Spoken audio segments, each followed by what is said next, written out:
set up, just there's a question in the chat, just to confirm that the same link will be used should people choose to come back at 6 o'clock. Is that correct?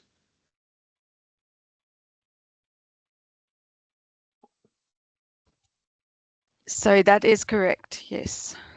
Thank you very much. Just a question from my side. Shouldn't we maybe put a message on Facebook or wherever the other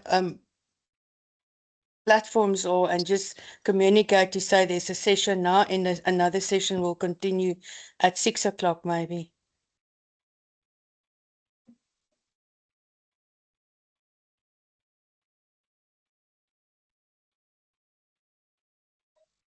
That's a good idea, I think. We'll try that. Sweet. Connect. Okay. Thanks, babe. Thanks, Barry.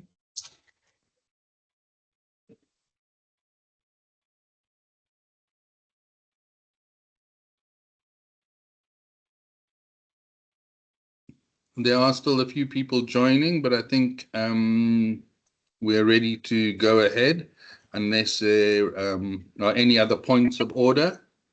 And again, thank you everyone who has made the time to attend and hear what the officials have to say about the process and what's been put out for public comment.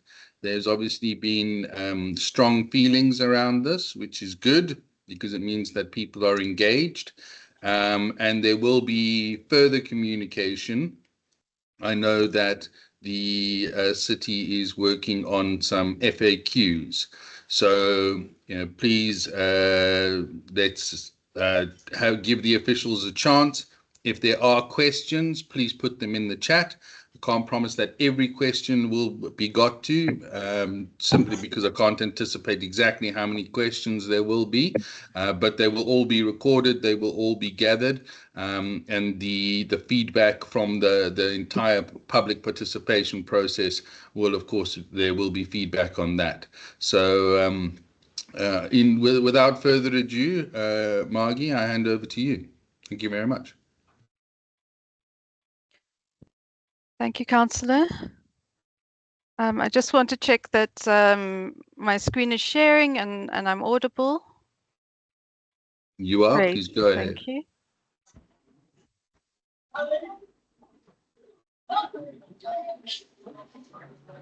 Okay, just a reminder to please stay mute until until you're speaking. Thank you. Okay, so we're starting today by just explaining what it is we are here to talk about, and that is the development of a local spatial planning policy, a local spatial development framework for the area. A spatial planning policy is about setting a vision, so there is an aspirational component to it, but this is related to how space is used specifically, and what do we want a place to look like in the future. At the same time, this vision needs to be informed by our best information on current realities and how we believe the city is going to change based on that information. If you are interested on the kind of trends we use to consider what informs spatial planning policy, there's a spatial trends report that the city produces, and that contains all the key informants on what guides us to make the decisions we do in space. So the purpose of a spatial framework is to guide decision making for people who are investing in space.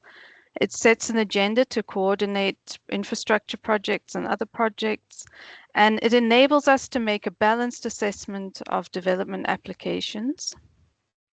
A spatial planning, however, is not a development application. We've had a lot of comments coming in asking about the development, and there is no development on the card specifically. Good. The spatial planning policy also doesn't place any guarantees on what applications might come in future. We don't know what people might apply for in future, but it's meant to set a direction and to show what our vision is for a place. So the spatial planning policy sits within a hierarchy of plans. There's the Cape Town Municipal Spatial Development Framework, the Blaauwberg District Plan, and then the local frameworks go under that. And the level of detail is meant to increase the closer you get to an actual site. And the lower level policies and plans must be consistent and consider higher level policies and plans. So the level of detail gets even more, it increases even more when you get to an earth level. And for an earth the size of earth 1117, there's also going to be precinct planning that will need to take place, which is a long process. The developer will do their own feasibility studies to see how, expensive and whether they can do the development. That takes a long time. The development option needs to be considered for this site, and the disposal arrangements, that takes a long time. The environmental and impact assessments take sometimes years. Land rezoning and subdivision can also take years. And there's traffic impact assessments, engineering service impact assessments. All of these take place much later when there's an actual development application. There is no development application currently, and they all take quite a long time, and they all, most of these processes require quite intensive public participation. An environmental impact assessment, for example, for a site with these many environmental sensitivities will need about 4 stages which have public participation processes. So there's a lot that needs to happen before development is on site. So we're here to discuss the guide and how we guide development. And what the LSDF does, it sets a spatial vision. It provides a vision for stakeholders to work towards and identifies some main projects, providing guidance and giving more detail to the plans like the MSDF and district plans and what is happening on the ground. So to sum up, and then there's the things that the LSDF doesn't do. It doesn't give or take away any land use rights. It's not the same as a rezoning process. It doesn't connect to budgets, so it's not a comment on the budgeting. It doesn't deal with the day-to-day operations of managing an urban area like waste removal, street cleanups, and it doesn't deal with social programs or operational issues. It also doesn't override the current city strategies and policies. So to sum up, in order for you to comment, please focus on the left-hand side of this page. And this will help us to be able to receive your comments and use them. If your comments are focused on the things that an LSDF is for, we do get a lot of comments that are addressing more the right-hand side of the screen. But it will make your comment more useful for this process if you can focus on the left. Is the LSDF doing what it's supposed to be doing? So let's do land surveying, development, something. Yeah. Please remember to mute your microphones, everyone. Is yours muted? Oh. Great. Sorry, I'll just give, thanks. All right, so for the background to this particular LSDF, we'll go into it a little bit because there have been quite a few questions about why this process has come about and how it came about. So Earth 1117 there's been planning underway for that site, or it's been considered for different uses for quite a long time. And in 2011, back in 2011, the Housing Development Agency, who is the chief implementer of housing for the state, had looked into a conceptual framework for subsidy housing units on the site. In 2017, they completed a feasibility study. Then there were some more government processes around prioritizing the site as one of many public works owned sites for human settlements development. And at that time, the city human settlements looked at the site and said that no, they shouldn't be looking at subsidy housing. They should rather be looking at a mixed market development. Around the same time, the Blaauwberg District Plan was in process around 2021 to 23. And over 1,000 comments were received during that time with concerns about low-income housing development in Earth 1117. And then the residents approached the city. There was a group of concerned residents that came to the city around 2022. And this group eventually formed the Blaauwberg Spatial Association. They advertised for free and open membership for people to join and participate in the development of a community-driven plan. And that was the way the city suggested the plan could go forward, because it wasn't Earth 1117 wasn't on our list of sites to look at as a department, and the Big Bay area wasn't on our list at that time. So the community-driven plan was suggested. The community-driven plan is a local voluntary process. It's driven by communities. It's guided by something called the Community-Driven Planning Principles and Procedures document. And that contains all the principles and processes which constitute what the city considers a robust and inclusive planning process. The Big Bay process is a test example and a pilot. It's one of the first that the city has been involved with.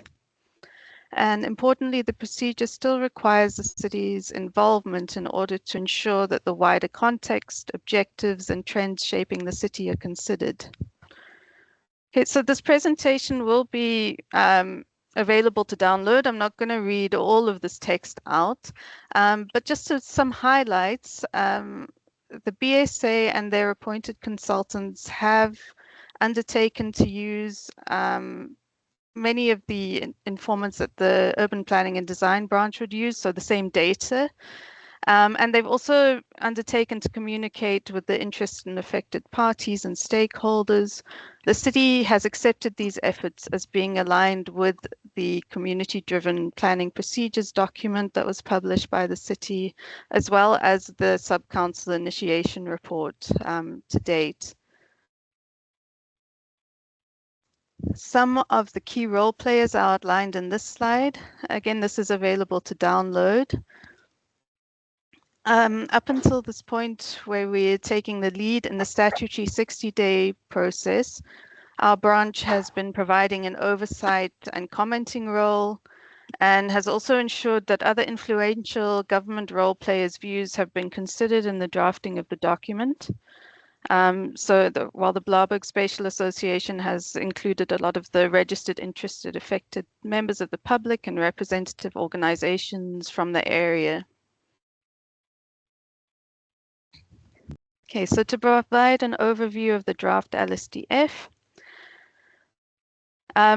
this QR code is active and will take you to the Have Your Say page where you can download the draft. Okay, this is just the outline of what's in the report. It looks at principles and tools. There's a summary of the envisioning workshop that took place to inform the report. There's some background from a much larger status quo report, which was prepared for the process. And there are proposals drafted for the whole precincts and for sub-precincts. And also just to say that this is very much a draft, and we are encouraging comments and the draft can still be refined and changed. And we encourage you to look at exactly what you would like to see changed rather than broad general comments. And also to read the document rather than responding to hearsay or bits and pieces of information you might be picking up on social media. Have a look at what's actually in there, and I'll give you a quick overview now, but it's quite a long and detailed document, and I'm not able to go into as much detail in the time we have. So please read it and take a look at some of the details, and the presentation will just show where you can find some of information, the type of information that is in here. And yeah, so when you're commenting, comment on the actual content and on what an LSDF is actually for. That will help us to respond to your comments or to incorporate your comments in refining the draft in the future. Okay, so the document starts with a section on design principles. This slide shows some that are in the city's urban design policy. These are principles that must already be considered when assessing application. So they focus on leveraging on the benefits of city living and creating more access to opportunities. When thinking about the whole above the parts, we must be able to take into account not as what is best, just what is best for individual parts, but also how a proposal responds to the broader context. Proposals should address the legacy of segregation in the city and pursue a more equitable city. They should demonstrate the possibilities for a place to be enjoyable, convenient, and high quality and meet a variety of demands. They should look at balancing the economic, social, and environmental imperatives of a place and also respond to an area's unique context. So as these principles are already approved, you can also use these for your comment to consider how the draft is performing. So just to expand on what we mean by the whole above the parts, a key informant to spatial planning policy is the city's growth direction. And Cape Town is growing, and while this is a big challenge for planning, it's also a very good problem to have.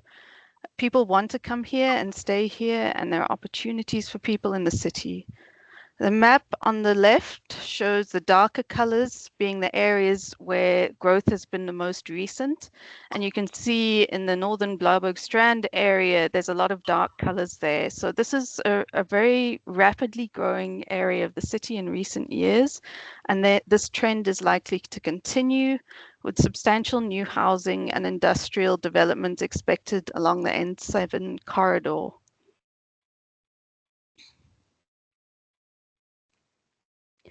In order to accommodate growth, the city encourages more efficient use of land and inward growth to avoid sterilizing valuable green space and agricultural land. The draft LSDF illustrates growth on nodes and corridors with these diagrams, which show how areas might subdivide and infill to create a more efficient land uses along corridors and nodes. Again, a high quality urban environment is promoted. And these diagrams to the right, they're not in the draft document, but it's just an illustration to show, from our urban design thinking, how you can fit different ways you can fit 75 houses or homes into a space. The tower at the top allows a lot of green space, but that green space isn't very comfortable or well defined. So those spaces can, they have their advantages, but also challenges. The diagram in the middle shows, the row housing with gardens with private green spaces, but on the whole, there's a lot less green space being accommodated. And the bottom right shows medium building height and also medium plot coverage. So there's some green space and there's a mid-rise profile for the buildings. And that, I think, is what's being sort of supported for some of the housing proposals in this draft. So the urban development proposals include nodes to function as hearts of community with a mix of activities. They contribute to a sense of place and identity. There's more intense and diverse urban activity at major intersections and smaller village service nodes that are proposed. And then the densities proposed range which are gross densities, so they cover the whole area, not a site. They're from 25 dwelling units to 45 dwelling units a hectare. And we'll go into that a bit later, what that might look like.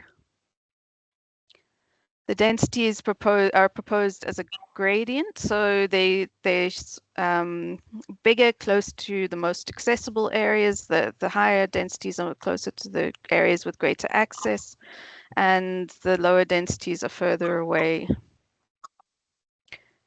So there's some overarching proposals for natural systems. There's the green corridors proposed, which the green infrastructure plan is a plan of the city. And there are some principles that you can see in our district plans and guidelines around what green corridors mean, but there are also some green corridors around the West Coast area that you can go and look at and see what's meant by a green corridor. And they're around 100 to 200 meters wide, and the intention is to connect green spaces and conservation areas across the study area, and this allows for species movement. It allows for connected walkways and non-motorized transport.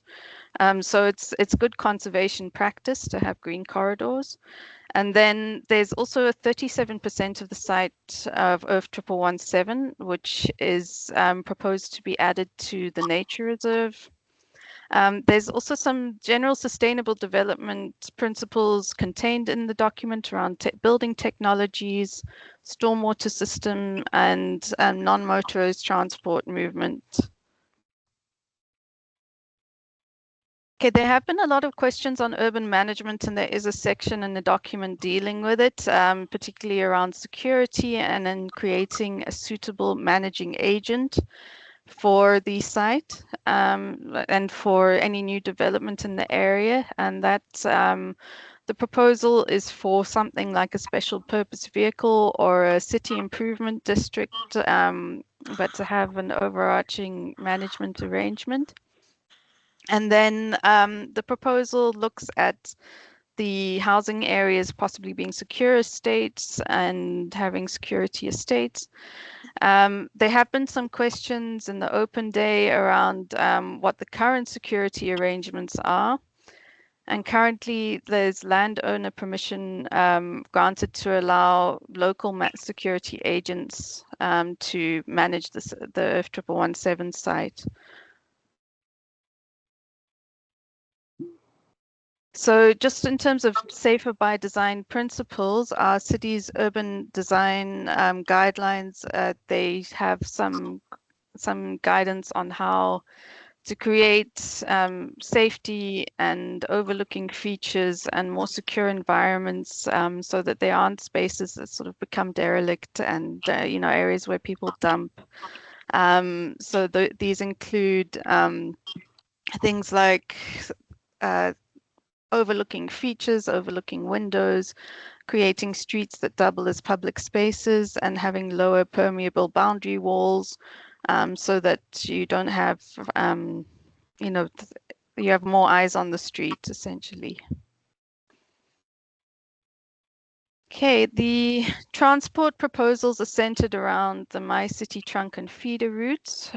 There's development to create demand for closer intervals between public transport services. There's non-motorized transport. There's the promotion of having destinations within walking distance. And then also looking at managing traffic in peak visitor demand periods through park and rides. And then promoting a more transit-oriented development environment. So there've been a lot of questions and discussion around emergency planning for the Coburg Nuclear Power Station, which is something the city takes very seriously. And we wanted to address some of the misinformation that's been shared. There's the current safety standards. There were no complaints. Should not. The reason there were no. Okay, so the current safety standards reflect international consensus on what constitutes a high level of safety for protecting people. So the Coburg nuclear power plant is in line with those requirements. There are currently no mandatory international prescriptions regarding the number of people who can live near a nuclear facility. And the safety arrangements for evacuation. Sorry, I'm just struggling a bit with the interruptions. So if we can, if I can just check if someone on my team can just mute people as they unmute themselves. Thanks, Did you Ashton. look at that? Oh, sorry, that's for you. There's a box there. go Yeah, I ahead, think Martin. Ashton, I'm not sure if there's a way to just keep people muted until the presentation's done. If you can give that a try. I've done so. I think Great, thank you. great. Okay, thanks. So, that's the important thing to know about Coburg is that they are internationally compliant and they do manage that according to their safety according to international standards. The other thing is that a local spatial development framework is just a policy. There's no development application yet that can be judged through the bylaw as allowing people to evacuate or not. So because there's no development application, it's not required that we do the traffic evacuation model for Coburg. When there is an application, the diagram on the right describes how we look at it. So we look at whether the population can be evacuated within 16 hours. We look at whether, if not the whole population, part of the population can be evacuated. And so sometimes development applications are phased until the infrastructure is provided to enable evacuation. And sometimes they are refused or they're conditioned to provide infrastructure to the standard required to enable evacuation. And those details are worked out during the development application process, not through the development framework, which is more a broad visioning and guiding document. We don't hold all of the safety data for the nuclear facility. If this is something that you're concerned about or you would like to get more involved in, the power plant and ESCOM holds quarterly safety meetings. You can go, at the bottom of this presentation, which will be shared, you can look at the link there, and you can use the QR code now if you're interested to go and see more about the site safety meetings. And we encourage members of the public to attend and to also continue to keep an eye on this issue. All right, the tourism potential of the area is well recognized in our spatial plans currently, in the higher order spatial plans. And it is, there's the proposals around improving the provision of different tourist facilities and recreational facilities in the area, restoring heritage resources like Highclere, and restoring the village center. So the infrastructure proposals, again, the detailed infrastructure requirements are tested when development applications are submitted, because until then, it's speculating on what will happen. So there is some information given on how infrastructure will be managed. Importantly, Potsdam upgrades are set to be completed by 2027, and they have considered the city's growth and the larger city growth issues. So they're planning that the bulk services for the city are planning for future capacity in sites like Oofdorp 17, but also for the wider growth in the area. There's considered adequate network capacity in water, and again, the stormwater and energy requirements are detailed planning issues for development application stage, which we're not at.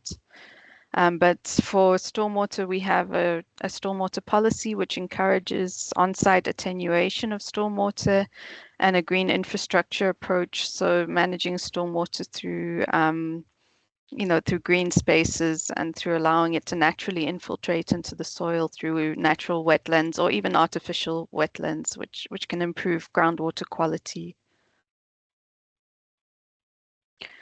So after the main proposal section for the whole area, the document then goes into the precinct proposals.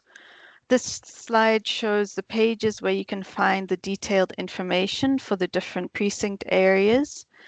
For most of the area, the draft promotes retaining the existing style and character, and improving things like non-motorized transport networks, green corridors, public spaces, and streets.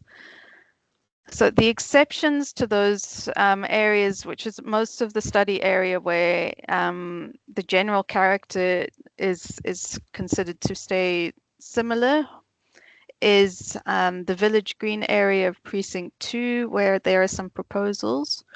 The area north of Precinct 5, where a shopping centre and school are proposed. Precinct 10, where additional housing units are now proposed.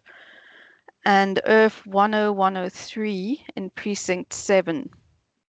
And that's where there's a mixed development with community facilities supported. And then, of course, IRF 1117 is where the bulk of growth in this area is proposed. Okay, so this is the Village Green proposal, which you can see in the document. Oh, sorry, this isn't the Village Green. This is I think the Wave Road node. And this is the Village Green and Library area, the upgrades. There's just some illustrations in the document which show what is being proposed for some of the sites. This is the Stadler Road upgrade, which would encourages Stadler Road being considered for pedestrian priority for a section of the road. This is not exclusively pedestrian, it's just making it more pedestrian friendly. And then there's the school site and the mixed use site. This IRF 452 is the mixed use site, and IRF 461 is the school site. Okay, moving on to IRF 1117. The draft framework proposals for IRF 1117 are contained on pages 165 to 210. We'll spend a bit more time discussing these. We've heard a lot of different numbers floating around on how many homes are being proposed on IRF 1117. So it's clear there on the slide that there's 3,608 homes proposed on the site, and that's in the next 20 years. And then and that includes the IRF 268 next to the Table Bay Mall. And that's representing, if it's 2.5 people per household, it works out to around 9,000 people. Okay, so there were a lot of things considered in making the proposals for IRF 1117.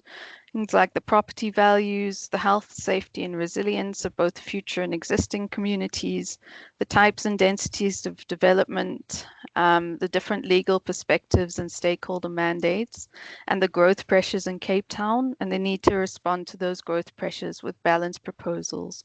The biodiversity on site has been considered, as mentioned earlier, with more than half the site for green space or for nature reserve, 37% for nature reserve. And then things like street networks, open space, non-motorized transport, mobility and access are all considered. So again, I encourage you to look at exactly what's in the document and not go off the information you might be getting elsewhere when you comment. So we can come back to this if anyone is interested in these specific densities on the different blocks, but the document does go into some detail on what is proposed for the different areas.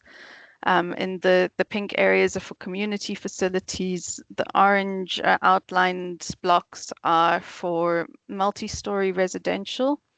And then the lighter yellow is proposed for single residential, being lower density housing. So we'd like to go into some detail on what we mean by affordable housing for IRF 1117.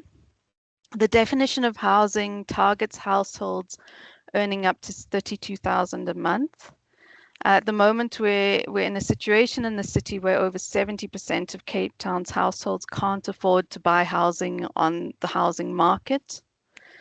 So in Earth 1117, the draft proposals and the type of housing that is being considered currently target the mid to upper end of that 32,000 Rand a month income group. So this isn't really low income housing. The current city supported projects similar to this also have detailed tenant and grounds management arrangements, and they're conditioned to have a high quality surrounding environment. So there has been a lot of concerns about what kind of environment will be created by affordable housing. But again, those principles from the urban design policy and the document itself is proposing a high quality surrounding environment and shared spaces around affordable housing. So just affordable housing proposed does not equate to informal settlements, and it's not low cost. It actually costs the developers a lot to build this style of housing, and the beneficiaries are aimed to be mid-income families who are part of that 70% of Cape Town's households who can no longer afford market housing. The draft supports affordable housing integrated with market-led development. So it won't just be affordable housing on its own, it'll be part of market-led development. And this allows cross-subsidization and revenue-generating development, which is what the public sector is considering for this site, is that if it's developed, the development should be revenue-generating and a high quality, and it needs to be financially viable and fit with the surrounding area. So that is what the draft has considered. Again, there is currently no development application for the site. These are the visions for the site. And just the example on the right shows the shared spaces around Conradi Park, which is the kind of quality of development around the buildings that we are envisaging, or that the draft is envisaging for any kind of affordable housing development. Okay, and then the densification proposals for Earth 1117, it's proposing a gradient of densities for east to west across Earth 1117. Higher densities are nearer the R27 and lower densities nearer to existing suburbs and nature areas. The proposals generally reflect low to medium densities. So most of the blocks are around 60 dwelling, the multi-blocks are around 60 dwelling units a hectare, and the single blocks are 10 to 45 dwelling units a hectare. The density proposals were moderate in recognition of evacuation requirements, and they're not uncommon in the wider area.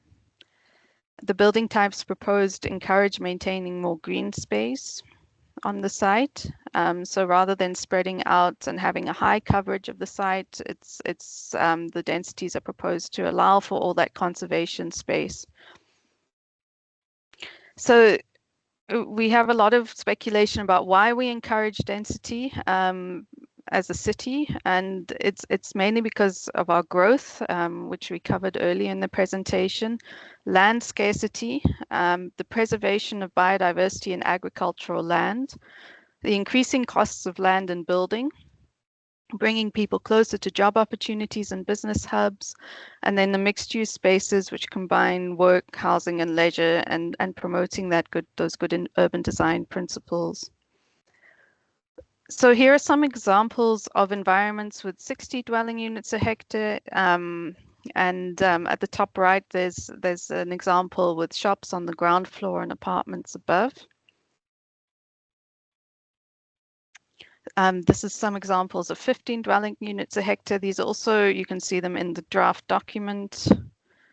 And these are some examples for the mixed use areas and commercial areas which are proposed. So this summary is really just an overview. Again, there's a lot of detail in the document. So this is just to give you an idea of what is in the document, what you should look for, and what we look for when we're commenting. So just to cover the way forward, what will happen to your comments? If when you send in your comments, urban planning and design, we review them all. We give you a reference number, and then we identify how comments should, change the document, if they should change the document or not. We then prepare the public participation report and respond to those comments. And these comments, we don't put names in the public participation report. We just submit with the reference number and the comments and responses. So you can use the reference number to find your comment. If you didn't give us your contact details, it's difficult to give you a reference number, but you can perhaps do a word search to find your comments, or you can contact us again. So the comment period closes on the 11th of December.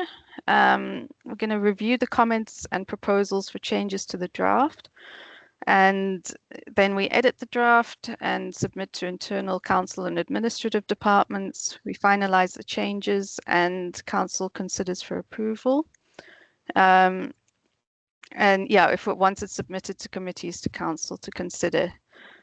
So there are a few other dependencies. This is still a draft. There's a lot of steps to go through still before this is approved, and there's many more steps before there's actually a development in the area, in which you will be given opportunity to comment and to get more information on anything that will happen in your area in the future. So that's my story. I think we can, yeah, I'll keep the presentation up in case anyone wants clarity on anything presented. But yeah, I'll hand over then to Councillor Mills to open the conversation. Thank you, Margie, for that presentation. Appreciate that there is a lot to get through and a lot of detail, but for those then that want to go look at the detailed document, you've now seen what's inside and got some of the context about how these things fit together. So Margie, how would you like to handle the session now? Would you want to give people a chance to speak based on hands or questions in the IM box? What would be your preference? Thanks. I haven't had a chance to look at the IM box, so maybe we can take hands in the meantime, and then I will start to cover the IM. All right. Neil, I see your hand first. Fortunately, with Teams as opposed to Zoom, everybody's hand is numbered, so we will try follow them in terms of the number. I am going to ask that we stick to questions, not points and opinions. So if you have a comment to make, please make it through the proper channels. If you have a question to ask, please do so. Carmen, are you able to handle the unmuting?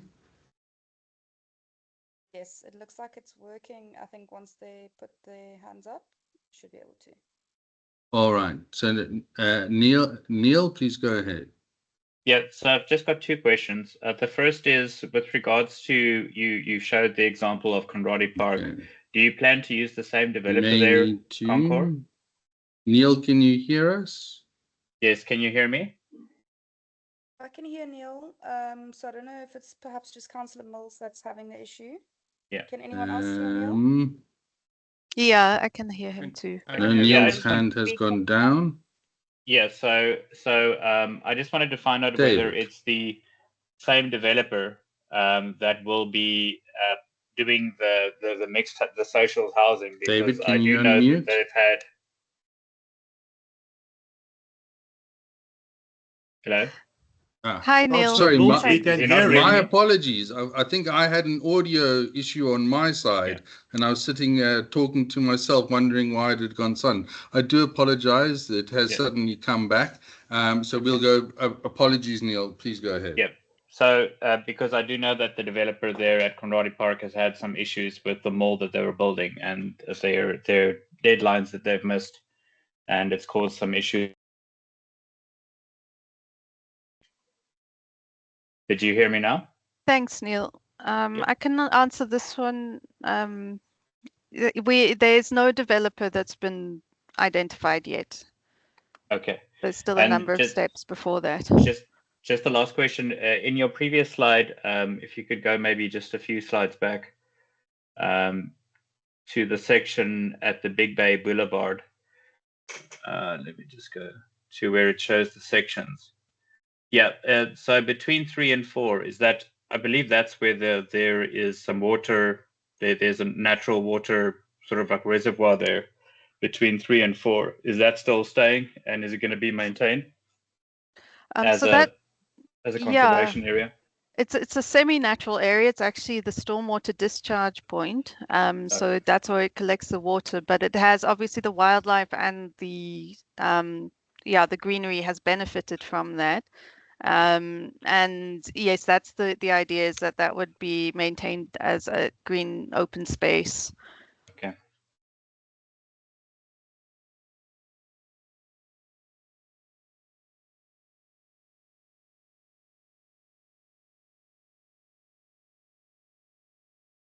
Thank you, Neil. David, do you want to go ahead?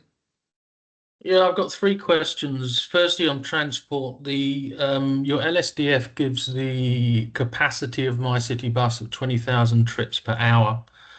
In the integrated transport plan, that is not a 90-second headway on buses of 100-seater, which is 4,000 trips in every direction, or in each direction.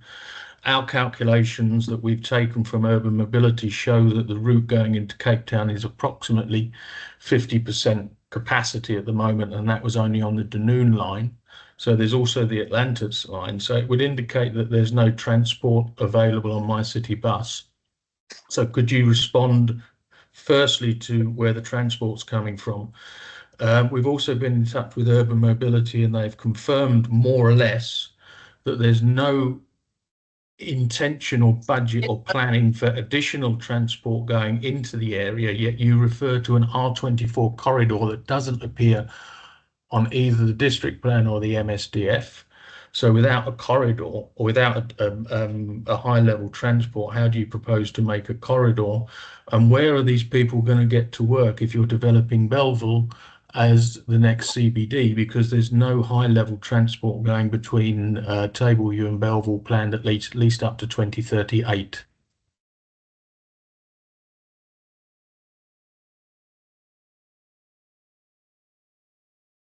Okay, thanks, David. So the My City network can increase the service based on demand. So as the demand increases in this area, the service levels can improve.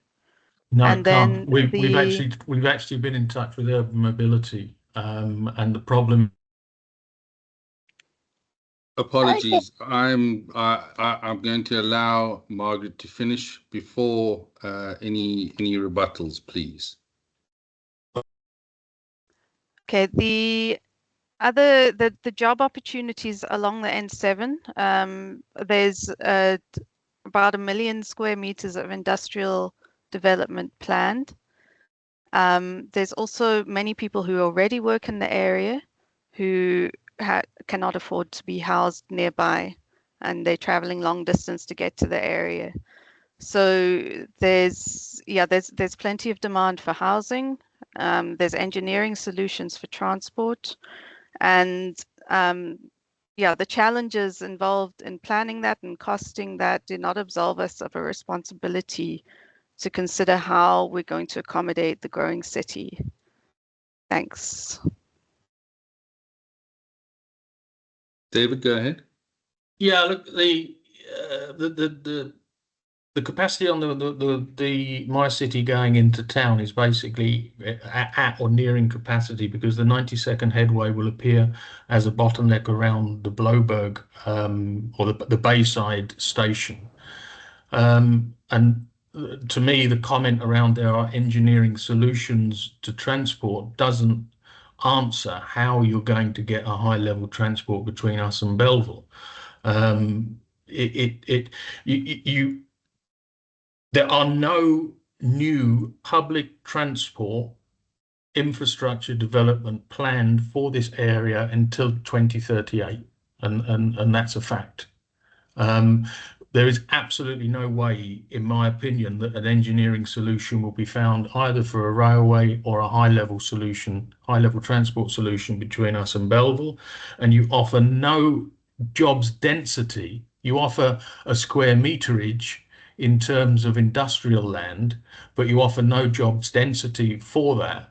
Whereas surely, if you spend 1.5 million rands on an LSDF using people's donated money, what you should have done is taken the current jobs density that you're seeing in Rivergate and transferring that to a jobs per hectare, because then you could fairly simply David, I'm determine. going to ask you to conclude, please. Okay, I'm going to conclude. You can fairly simply determine how many jobs you're going to create out of that million square meters, because they could just be huge warehouses full of no jobs. And you haven't answered the R27 corridor issue, which appears on the LSDF as a corridor, but doesn't appear in the district plan and doesn't appear in the MSDF document. Thank you. So, Margie, before I move to Caroline, did you want to comment on the R27 corridor issue? Thanks. The R27 isn't reflected as a corridor in the revised draft. It's a connecting route. It's a mobility route. So yeah, there is you know, that is a priority to maintain that as a mobility route. There are long-term infrastructure plans for roads improvements into this area. And I think I'm not a transport engineer, and our transport engineers aren't here to defend their proposal. So I can't comment on that. Again, this is a long-term visioning document for accommodating growth in this area and looking at, you know, suitable proposals for this specific part of Big Bay. So I think, yeah, there are important questions about making sure that there's capacity to move people out of the area. And yeah, they will be addressed as part of the ongoing planning. Thanks. Thank you. Caroline. Okay, as everyone's heard me post on Facebook, my major concern is the high density flats in the area. Now you say on 2.5 people per flat, you're looking at more 4 to 5 people per flat. And how's our roads going to handle this? How's the sewage going to handle this? We already got sewage going into the ocean. We just can't handle the density that you guys are planning for the area. Yeah, so the capacity will have to be there, and then the opportunity with planning a greenfield sites is that you are able to add the capacity and plan the infrastructure well. What we have now is, because there is an undersupply of housing, is you get more overcrowding in areas that weren't designed for those capacities. With new areas, we do try and design for those capacities, and to, you know, make sure that the infrastructure is delivered to a higher standard. So it's, yeah, it's kind of this kind of planning does allow us to get ahead of those issues and look at, you know, what we can provide. So the alternative to providing housing at density is to spread housing out further. And that is something we are trying to avoid as the city's growth management authority, in order to conserve biodiversity and in order to conserve agricultural land.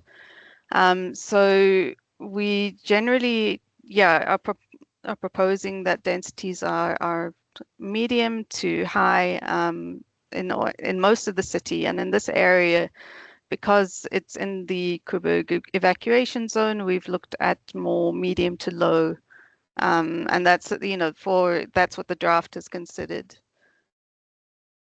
Can I just ask you one thing? How tall are you planning these flats to be? 6 or 7 stories high, or are you planning like a 2-story high flat. And also the only other concern I had was on your plan that you were doing. It says minimum density, which leaves it open to going up as much as you guys want to after we approve the plan. That's also my concern, is that minimum density is not, should be maximum density. And then also, how tall are the flats going to be? Because I looked at some of the flats in Parklands, they go 4 stories. I think your planning is for 6 to 7. I don't know, I could be wrong. Or is it 2? And also, why didn't you think of putting old age homes and more schools in the area? You know, kids can't get into schools in this area. I mean, some kids are having to be homeschooled because there's no space in the schools. I mean, this has also not been thought of.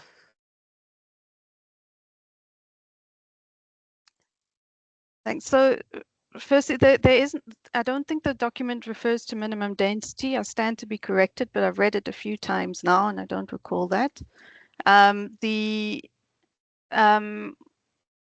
The proposals are on the screen now.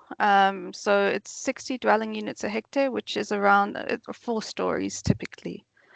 So they would be around 4 stories, maybe a 5th story with a walk up.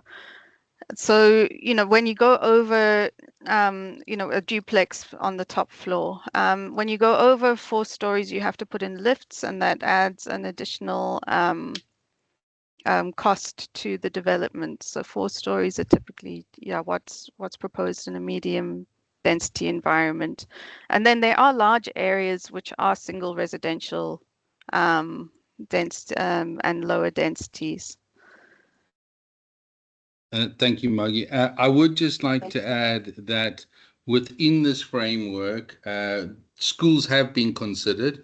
Obviously, we are looking here specifically at the plan for 1117. When I say here, I mean on the screen. But the actual document covers the entire LSDF area, which does go down through West Beach. It goes all the way to the coast towards the Blaauwberg corridor.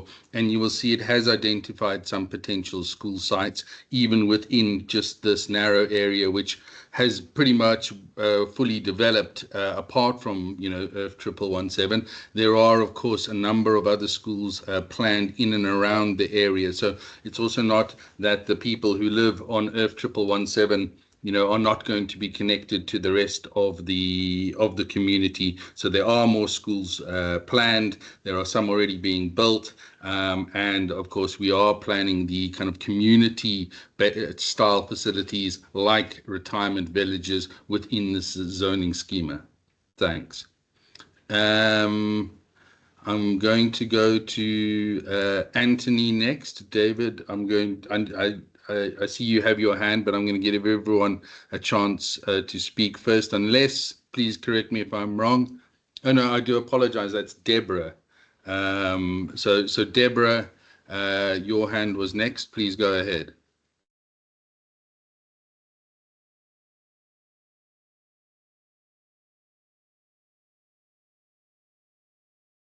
Deborah, can you hear us? Oh, sorry. Margaret, Yeah. sorry. Can you hear me? Yes, go ahead. Okay. Margaret, when you said a little bit earlier that when Caroline was questioning the heights of the buildings, et cetera, you said there are large areas that have been allocated for single residential and much lower density housing. When I went through the plan, I calculated that the single residential is around 8% of the entire development, right on the 2 outskirts. And there is also no group housing, so gated villages, nothing like that is being provided. So it's quite extreme. You've got the small 8% of single residential, and the rest is GR2. And we all know, or correct me if I'm wrong, can GR2 not go up to around 8 stories if they wanted to?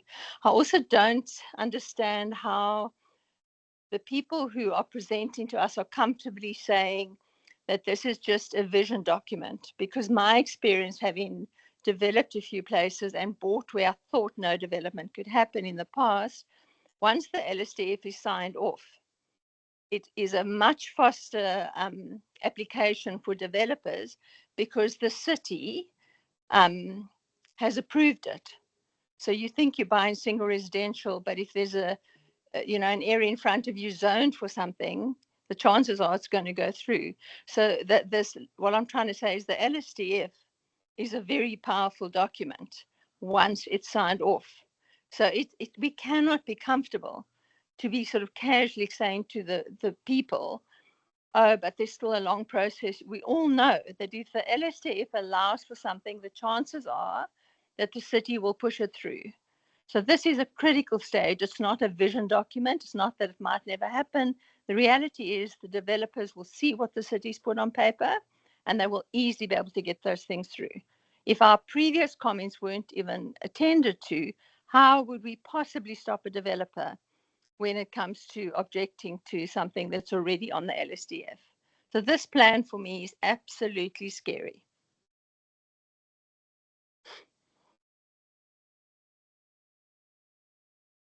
Okay, I think, yeah, so the land area that the single residential takes up, I think, I can't do the calculations right now, but the screen in front of me, I can see it's more than 8% of the development parcels.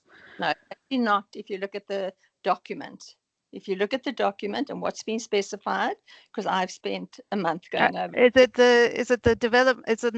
number of units only 8%? Because that would make more sense. Well, or is it the land area? But of the entire land area that's been allocated. Okay, so is your thought that there should be a bigger percentage given to single residential? I'm just surprised that you so comfortably say. This is still a draft. We're not definitively saying anything. We objected to the same things. It wasn't considered. Sorry, and my last question, sorry, Joffe, is why is there a need in an area as unique as Blaauwberg Strand, which is probably one of the biggest tourist attractions? I can go on and on. You all know why. It's a unique and beautiful area, to slap industrial on it. It makes no sense whatsoever. And there's nothing you could say publicly to justify that. This plan is going to ruin what has been a very unique and beautiful coastline. End of story. You know it, I know it. You probably won't be around to put your hand up and say I was wrong, but we all know that it's a very, very scary proposal. Thanks. If I can just respond to the time frames and why we're saying this will the development, particularly of Earth 1117, is likely to take quite a long time. And that is because this area will need environmental impact assessments. It will need a number of different processes before it can be developed. It'll need rezonings. So yes, we have spatial plans which direct development in areas like Blaauwberg, and you will see more rezonings in those areas. But for a project of this nature, where the state has to dispose of land, where there needs to be a public-private partnership, where there needs to be environmental impact assessments, it does take a very long time. And, to give you an example, Conradi, which had an LSDF in 2014, is still being developed now. So, yes.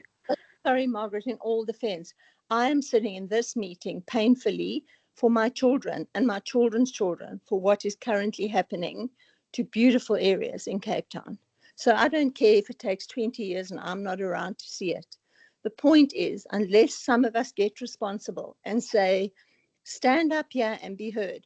And regarding the biodiversity, that's the worst for me, the fact that it's been completely ignored. And then when you realize, okay, we actually have to make allowances for, casually always said by you guys as if this is just like, what do you call it when the water runs off, whatever. The point is, it is the most unique and beautiful piece of land. Even Joffe himself posted animals and things living there. So what then happens is the city grabs a piece of land on the other side to make up for the less development. Deborah, I'm going to have to ask you to conclude, please. I will conclude. Walk across the road, Margaret, and have a look at the incredible bird life and water there.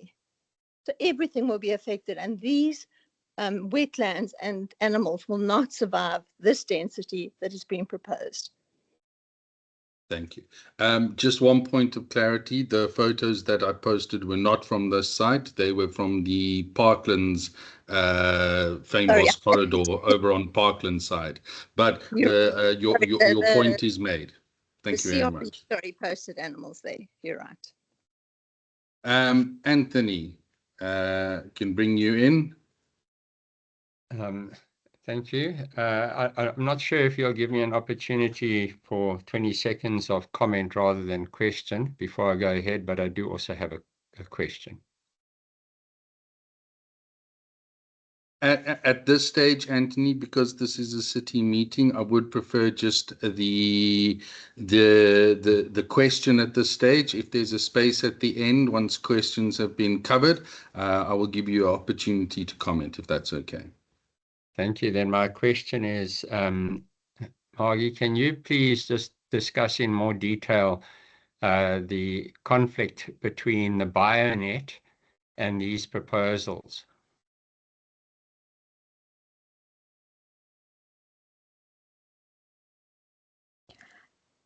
Thanks, Anthony. So we have this site, as we started out earlier in the presentation, has been considered for some time for housing development. And, you know, given the pressure for housing in Cape Town, we have identified it in our environmental management frameworks for the city as a site of coincidence. This is where biodiversity management priorities and social and economic priorities of the city have to coincide. So there needs to be a balance between the development on site and the protection of biodiversity. And the balance here is around the creation of the green corridors and the addition to the nature reserve, which would be add a significant proportion to the permanently protected core biodiversity in Cape Town.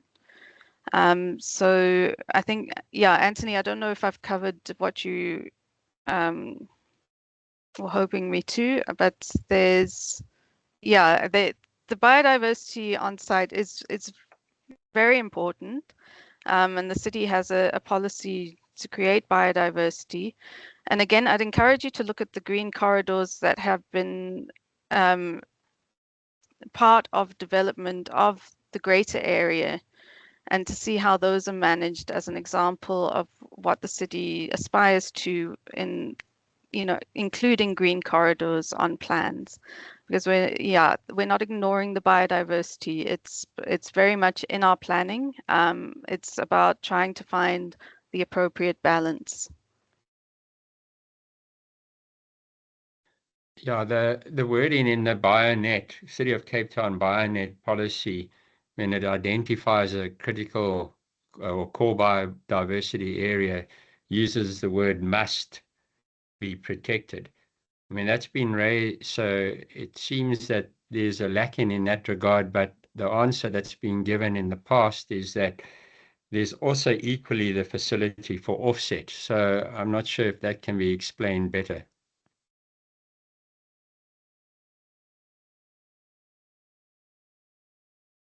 Yes, so as part of a development application and an environmental authorization for a site like F1117, they would have to provide a biodiversity offset or demonstrate a significant gain for conservation in order to justify the development. So an offset is where the land, other biodiversity land is purchased elsewhere within the same type of vegetation. And then, yeah, so there's purchase that's made, and that offsets any biodiversity that is lost due to development. Thank you.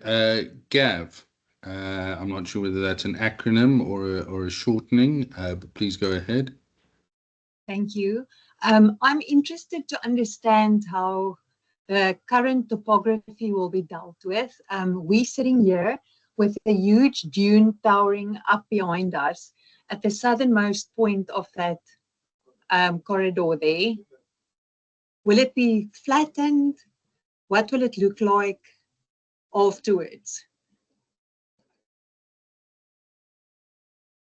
Will it be part of the green belt potentially? What will happen to the dunes? Thanks. The dunes are included in the green belts. Okay, so they will all remain. There won't be any flattening of the landscaping. In the draft proposals, they propose to be retained.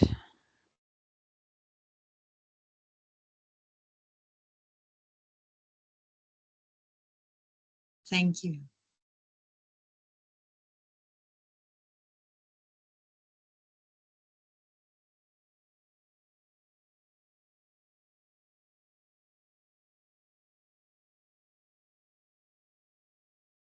Thank you. Apologies. This toggling of the mic catches us all out. I'm going to go to Pierre van Rooyen next. Please go ahead. Yeah, good afternoon. Thank you, Margaret. I actually live in Joburg, but I commute between Joburg and Cape Town. And I heard a story from a guy who grew up in Blaauwberg. And regarding the previous chart you had up, zone 7 and 8, apparently the people that are living there at the moment, what is going to happen to them? Because I've heard these deals been made to them. I don't know. I just want to find out. Wouldn't that create another District 6 like we had many, many years ago? That is my question. And then my personal opinion is this should be part of the game reserve area that is running up to Melkbos. We spend a lot of money to invest here in Cape Town, and now we're making space for people from Nigeria, Zimbabwe, the Eastern Cape, and that is an infringement on human rights, I think. That is it. Thank you.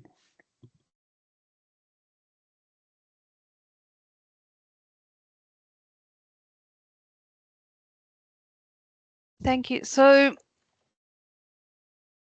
the areas, so can you just remind me which areas you were referring to? It's perfect on the map you've got now, number 7 and 8.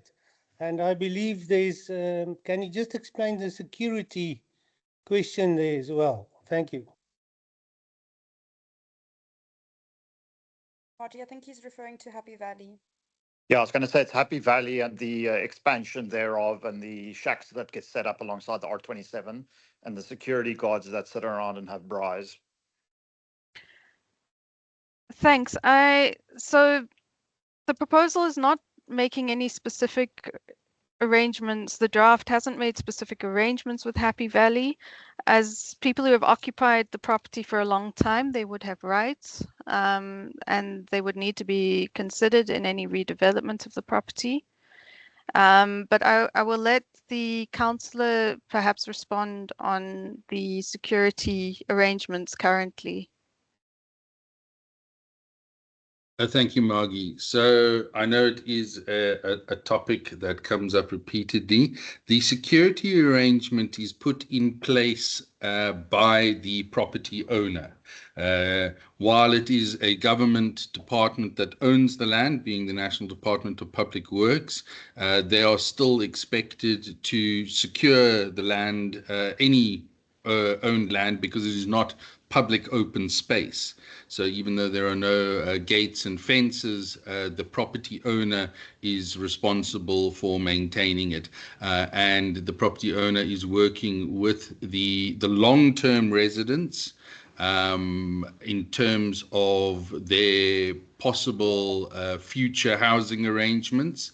And they are providing the security on site. And I can confirm that recently there was a new security company that was given the contract. You will see that the vehicle branding on the vehicles at the security point have changed. So there is a group that is actively monitoring how effective the security arrangement is there. They are working with Public Works to make sure that they do uphold their responsibilities. And they are even getting engagement around issues like an approval, for police to intervene if necessary, even though it is private land. So there is an active security group as well as a security contractor. In terms then of what happens with the residents currently on the site, as Margie said, some of them have been there a very long time, well before my time in the area, in fact. So I'm kind of working on my short-term knowledge, but I think the law is sort of reasonably well established in terms of rights and evictions.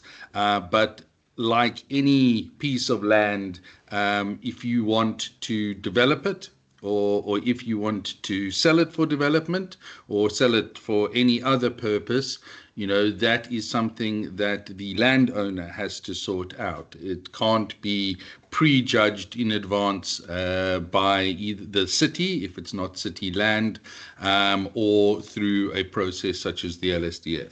Thanks. The next to speak is Andreas. Please go ahead. Hi, good evening, everyone. Thank you for the informative presentation. I just have two questions, with this being my first sort of LSDF process that I'm sitting in on. Obviously, this being a community-driven initiative, how will the city's strategic requirements and need for certain infrastructure be accounted for if a need for that arises in the area, if this policy is adopted? And then my second question, this being nationally owned land at the moment, is the owner of the land sort of engaged in this process? Do they have a person that's sitting in on the process to provide their comments and objectives and their needs for the property, or how's that handled? Thank you. Thank you, Andreas. I've put up the slide on the process again, just to clarify those points. So the process was community-led, but as part of the community-driven planning initiative guidelines, the city does maintain an oversight role and a guiding role, so a monitoring role in that. And so there was a steering committee, and this will answer David's earlier questions too, hopefully. There was a steering committee made up of the community representatives who, again, formed themselves as a free association, and, anyone could join. And I'm sure most of you have been receiving their communications and have signed up for those communications. So there are all those records are available online, and we can make those available to anyone interested on who was on that steering committee, and when it met and why. And then we, as the city, also took responsibility for making sure that the national and provincial government, who both national and provincial government owned properties in the study area, we made sure that they were involved. They do have the biggest impact in this, in whether or not Earth 1117 gets developed, particularly the national government and Public Works. So they have been, they have been commenting party in this process as well. We've also have set up a project management team within the city who have commented on the status quo report and have been commenting on the draft. And as this part of the drafting process and commenting process continues, we're also encouraging that same group to continue commenting, and we will take those inputs and consider how to deal with them too. Thanks. Okay. Sorry, just one follow-up question. Thank you for the comment and thank you for the slide. The DSDF for the area shows a connector road planned on the southern portion of the Blaauwberg Nature Reserve, but it doesn't reflect on the LSDF plans. How will that proposed additional connector in the DSDF be accounted for in the new plan?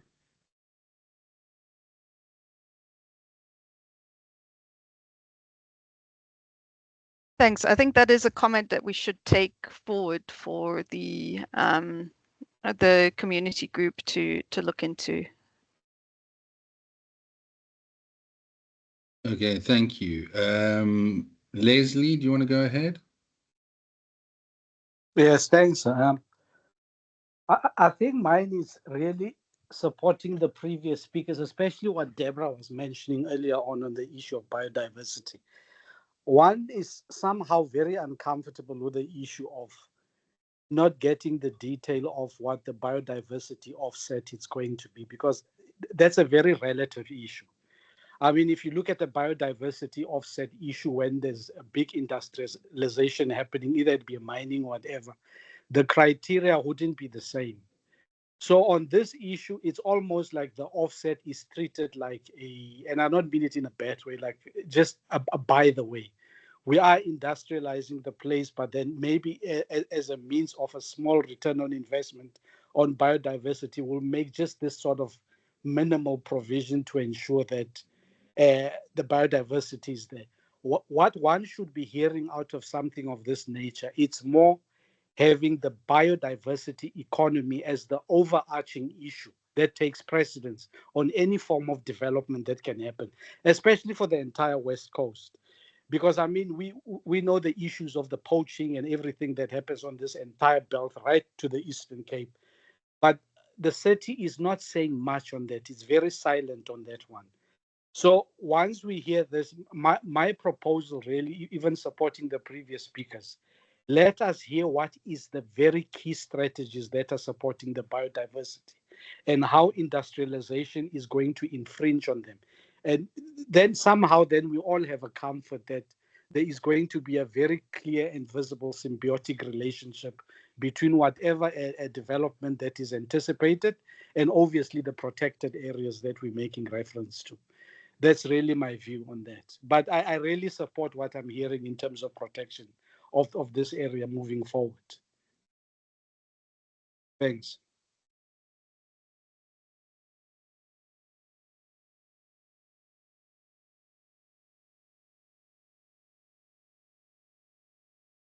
Margie, I don't know if you're still on mute. Thanks. Yeah, no, I think that was more of a comment than a point of clarity. But just to clarify, maybe I can mention the idea of industrialization. There isn't really any proposal for industrial development here. The commercial proposals include light industrial because that is what there is currently demand for in commercial areas. Is more like the bigger shops and but there wouldn't be any kind of polluting activity proposed. There's also more sensitive and less sensitive areas of the site, and the bulk of development is proposed in those less sensitive areas of the site. So that's another way we are trying to manage, the proposal rather tries to manage the biodiversity on the site. And thank you, Margie. And correct me if I'm wrong. I just want to kind of add to what you've said there. And you can see on the screen here the biodiversity critical overlay in the lower image with the dark red being the most critical areas. and then the proposed green spaces of the zoning framework then superimposed behind it. The bulk of the critical area being in the northern portion, attached to, or currently alongside the nature reserve, is clearly the most important, and there is already an agreement, tentative agreement in place with the nature reserve to hand over that portion of the site entirely to them. As you come down, you can see that the areas then becomes less critical, and of course you have areas, I think you can see there, right in the corner where Happy Valley is being the most degraded. So while the zoning protects a lot of the dark red area just by saying no development in those spaces and handing it to some of the reserve, any application within the other areas will need to be considered relative to how critical that is. So anybody building in an area that is red will have to then be subject to a more intensive environmental assessment. Thanks. The next is Lee. Go ahead, Lee.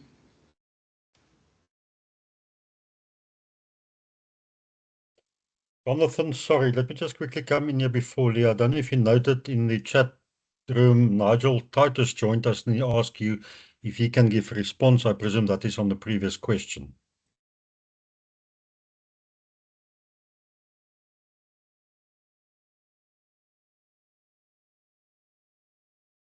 Thank you for pointing that out, Paul.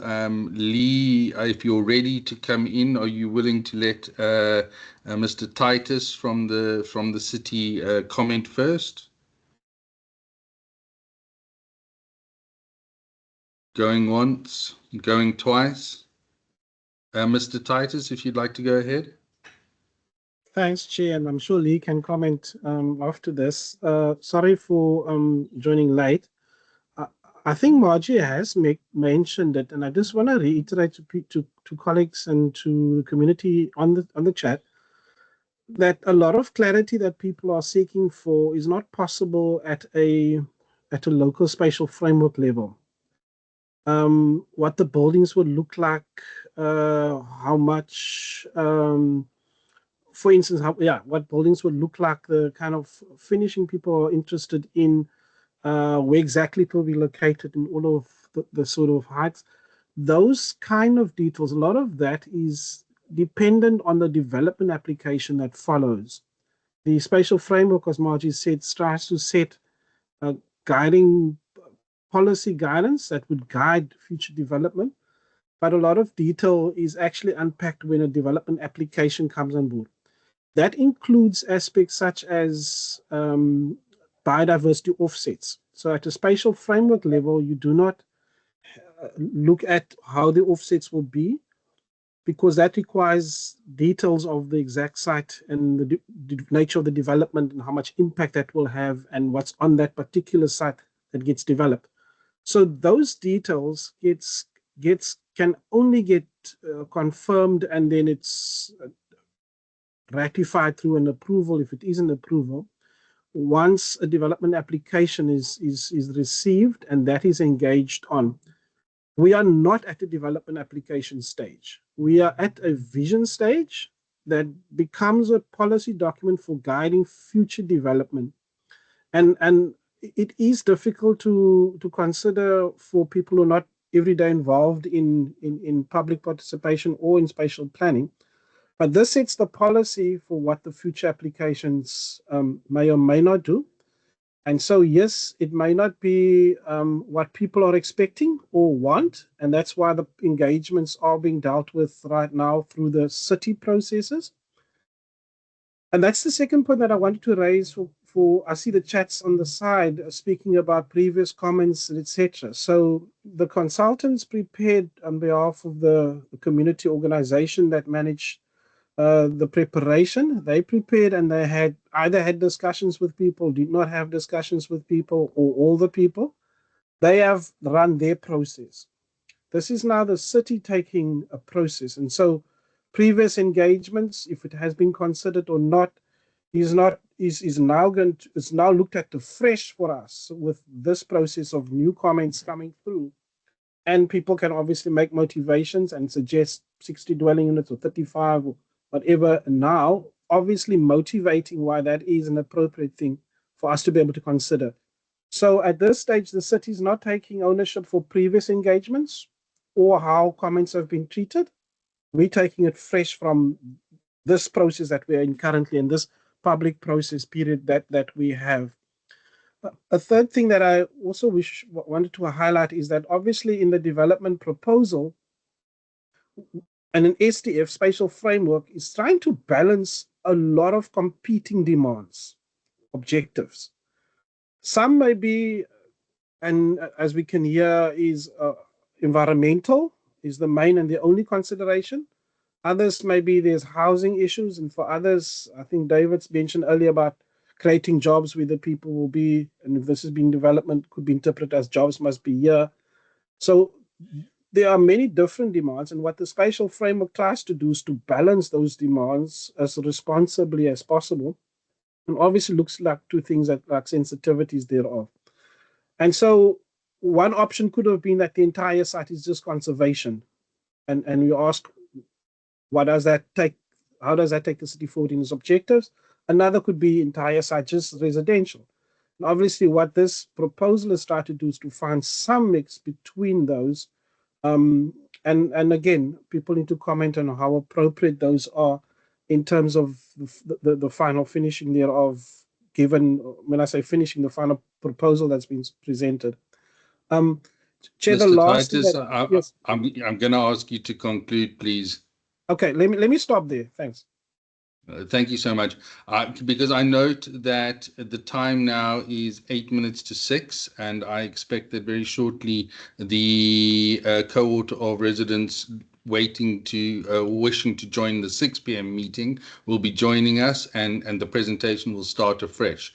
So I am going to ask those with their hands up to yield to those who haven't spoken first and to keep their comments short.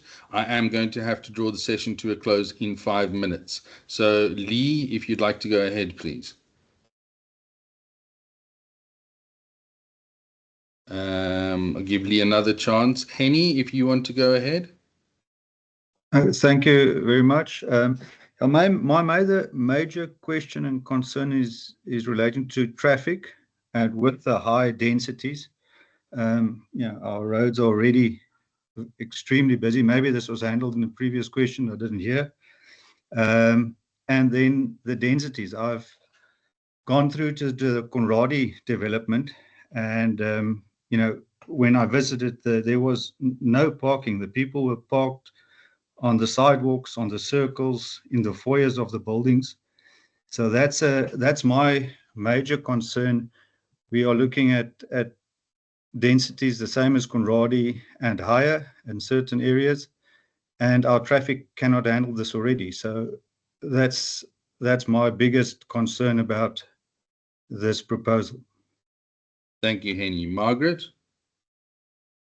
And again, if I can ask to keep it brief so we can get through some of the others, please. Thanks. Yeah, so the proposals in the draft are mainly looking at traffic management through, firstly, there's road improvements and expansion of roads and complete streets proposals for Big Bay Boulevard. And then there's the proposal to center it around public transport. So those are the current proposals in the draft that you can comment on. All I can, sorry to interrupt, but I mean, having been to Conradi, it's clear the guys still all have their own cars. I mean, there wasn't nearly enough parking within that precinct. As I said, you couldn't get in. The guys were literally parking on top of the little circles in the middle, in the foyers, on all the sidewalks. It was hectic. Thank you, Henny. That was my experience of visiting Conradi. Appreciate that. I am going to move on to Petra. Petra, go ahead. Sorry, can I just interject? Sorry, I was after Henny. This is Stephen Fataki here. I'm sorry, teams put my hand down for some reason.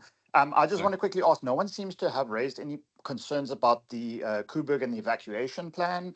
I realize you maybe can't really talk to that too much, but I just was trying to figure out exactly, like, does the city know how many people are living in the Melkbos, Blaauwberg, Parklands, Tableview area? And like, who's doing the actual modeling around, can it be done within 16 hours? Because I know that has been a big concern on social media and WhatsApp groups around the community, and I don't think we've heard anything about that. So I just want to know is, will that modeling be done as a prerequisite before any LSDF is signed off? Thank you. Margaret, before you respond, I'm just going to take the final questions and then we can answer them in one block. Petra, did you want to go ahead?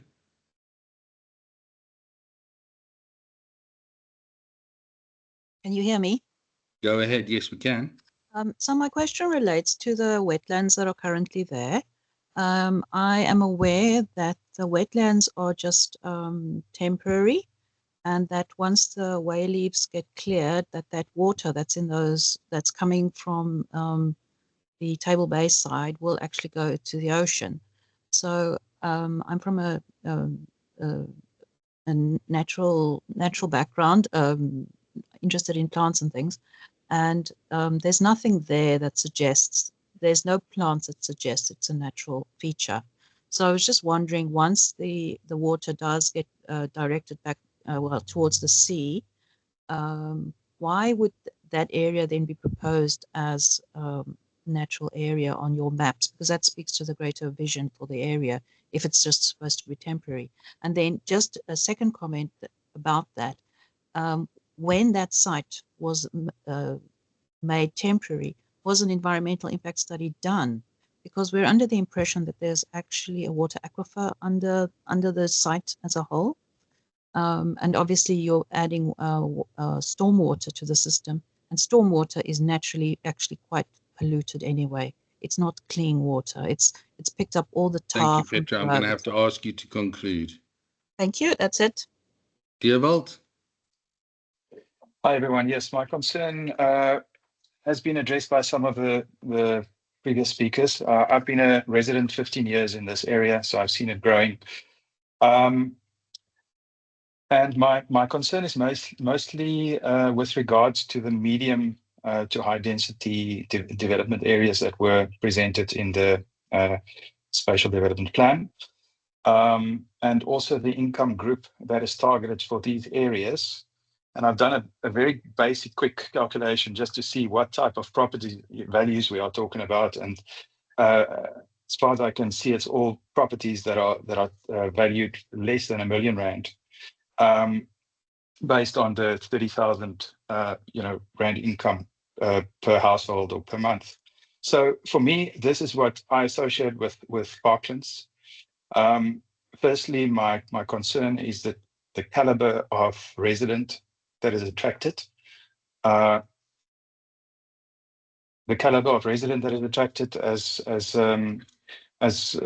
for tenants as well as for owners and residents in general.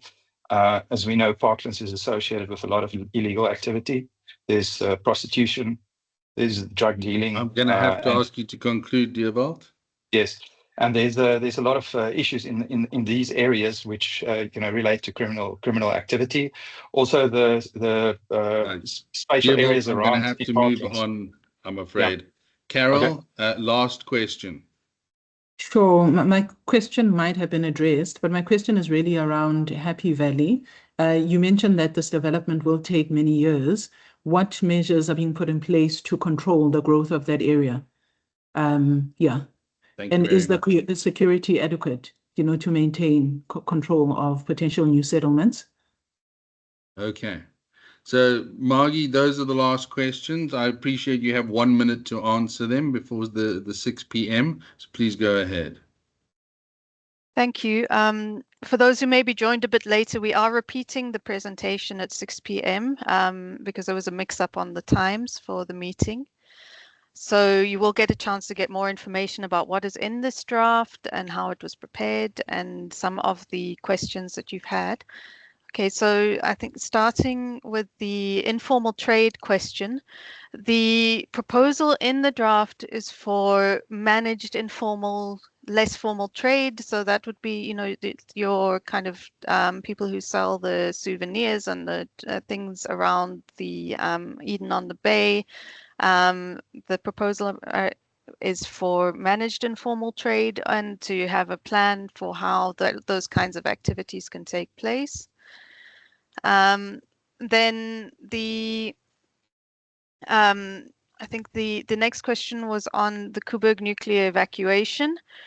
It is a very strict requirement that evacuation capacity is demonstrated for every new development application in the area. We don't typically test on our long-term plans, but for each new development application, it is tested.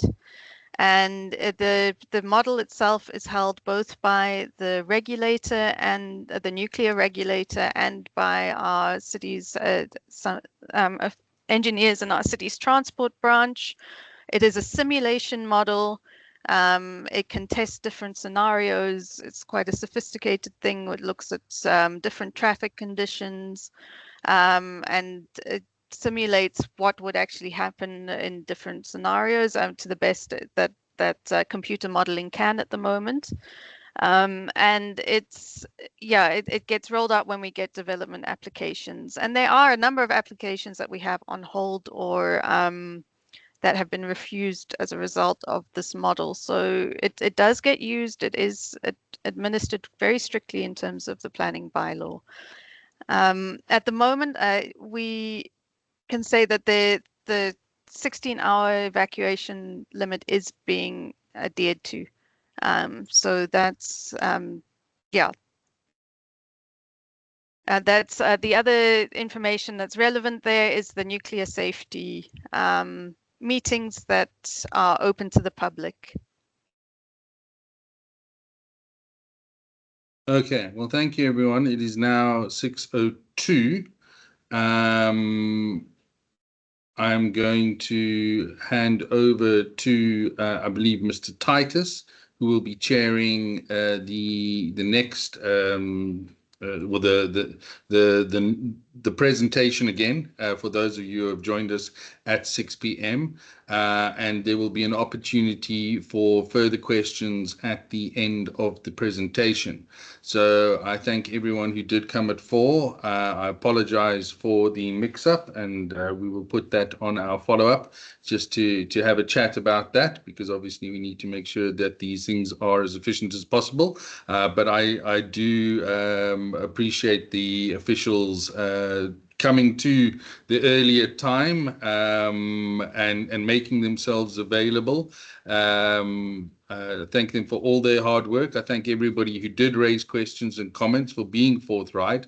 And I do want to reiterate that the process of development for the draft, yes, it was community-led, and it has been a long process with many stages, but this draft is now in the hands of the city. And as Mr. Titus said, all the issues now get looked at afresh. So the city does not just take the community's draft wholesale and accept it. It has taken it as a complete draft, and it has put it out for public participation in order to get this very feedback. So thank you all for participating. For those of you who are leaving now, I wish you all a pleasant evening. And to the officials, I now hand over to Mr. Titus. Thank you very much. Good evening, ladies and gentlemen, and thank you very much to Councillor Mills for chairing the first session, or what became the first session. Allow me to welcome everybody to an engagement on behalf of the Spatial Planning Environment Department that's responsible for processing this particular local spatial development framework as a product that has come out of community engagements and being presented to the city to be considered to become policy. As part of the policy development process, we naturally have opportunity for public input in it. And as many of you may be aware, this is such an opportunity, or this period is such an opportunity for input. We do want to encourage you, if you have not yet done so, to go and consult the document yourself. acquaint yourself with the information in the document. We are aware that a lot of other information is flying around and has a tendency to confuse people at times. And so we encourage everybody to go and please read the actual documents and not even use this presentation as the be all and end all for you to be able to understand what the proposals are. This presentation tonight is to clarify some of the proposals, is to deal with questions that people may have to understand it. If you do have any comments to make, we would encourage you to submit those formally so that we can keep a record thereof, that we can appropriately record what you have, what your sentiments are, because by virtue of us recording what we think you said or what we think you mean, we could record that incorrectly if we just want to make a statement here tonight. So we'd encourage everybody to revert to the written submissions so that we can have those on record. And Margie will explain that how we deal with those comments at the end of the session. The team that is presenting tonight is from the Spatial Planning Department, particularly the Metropolitan, the District Spatial Planning Branch. And the presenter is Margie Murcott. She is our principal planner for the area. We also have along with us our director as well as other colleagues from the branch that will be available for comments. Could I ask everybody to please mute their mics? We will, after the presentation, allow people to give comments, or in fact, just to ask questions at least. At that stage, we will then respond to those questions that people have of clarity. We will also use the facility on Teams, obviously allows us to see who put up their hands first, and then we'll use that order. And then given the time limits and wanting to give everybody an opportunity, we'd love everybody to be as condensed as they can be so that we can give many more people chances to raise the questions that they, or aspects that they do not understand. So yes, there was a previous meeting because there seemed to have been confusion about what time we start. And so we started a meeting at 4. And this is now the scheduled session for 6 o'clock for those that got the message that we're starting at 6. So hope everybody is in order. So without further ado, let me give over to Margaret Murcott. As I said, our principal planner for the area would now take us through the proposals, and thereafter we could take questions of clarification. Thank you, Margie.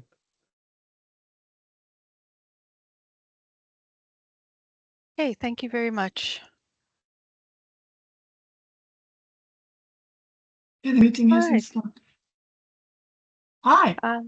Just Ashton, just a reminder to mute your microphones, please. Can be quite distracting. Thank you.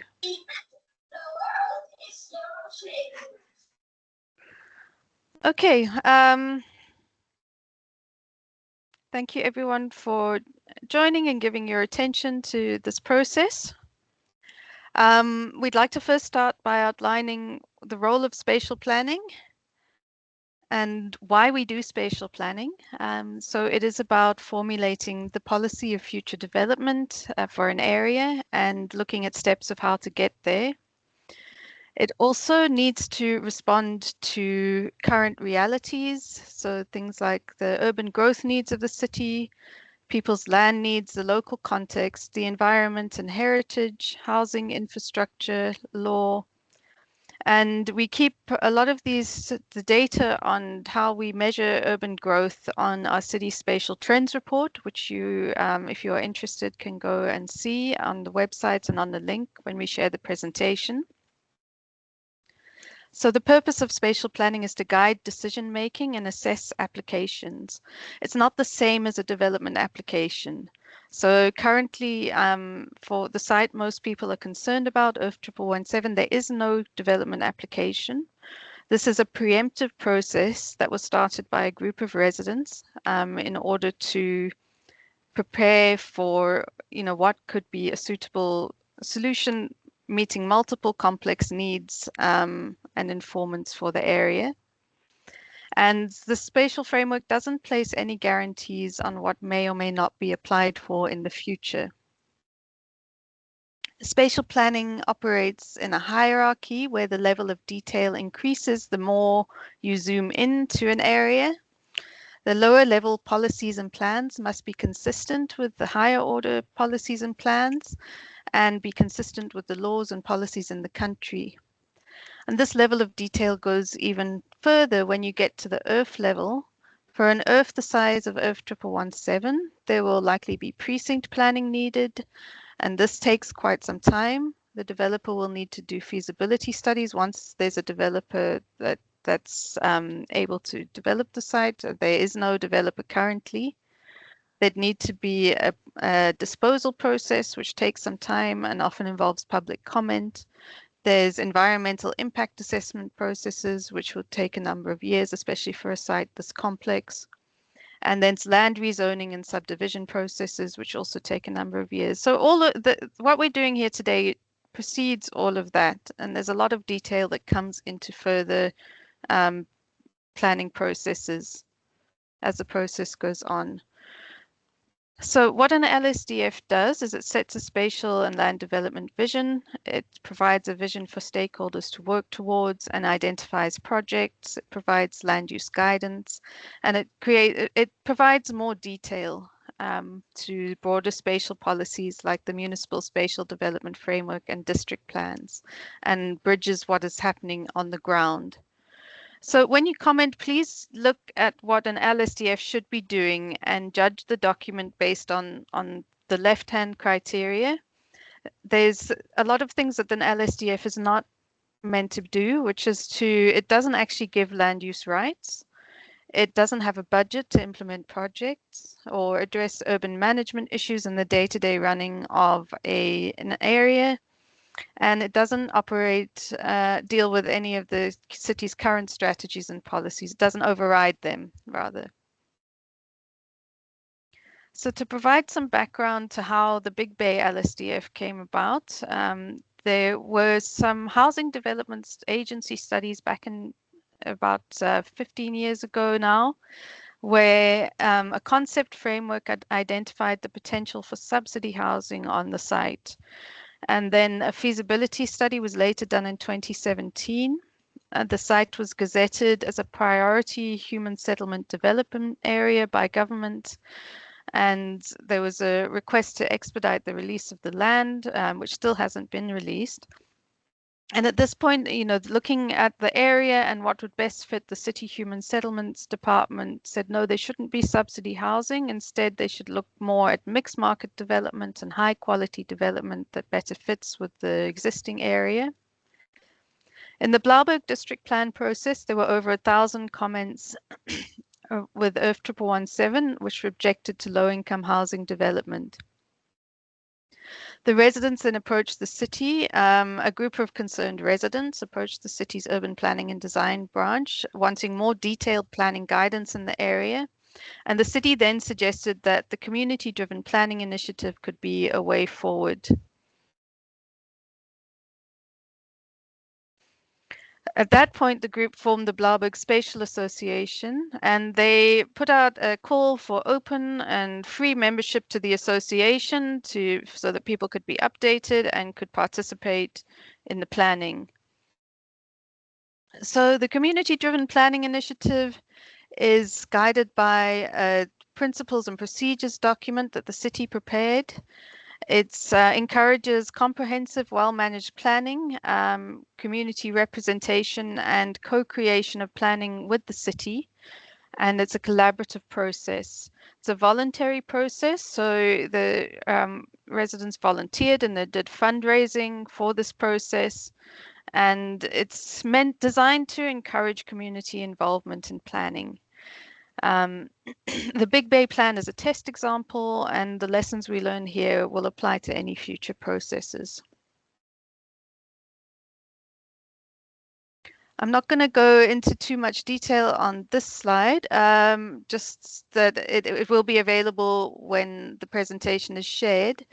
Just to highlight that the Blaauwberg Spatial Association and their consultants have had a number of meetings, engagements, they've sent out many communications, and they've gone through quite a long process and many steps to try and balance the different interest groups, the different inputs, and the different information they needed to prepare a plan for this site.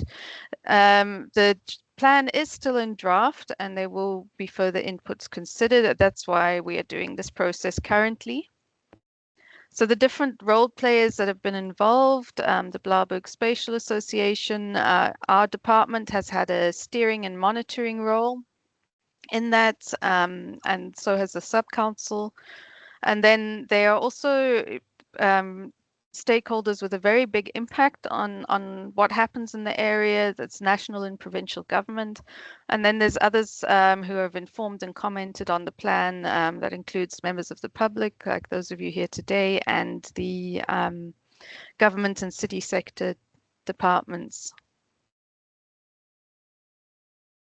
So this is just where to download the document. You can use the QR code here, and when you're able to get the presentation, which we will share with everyone, you can use the links on the presentation to find the document.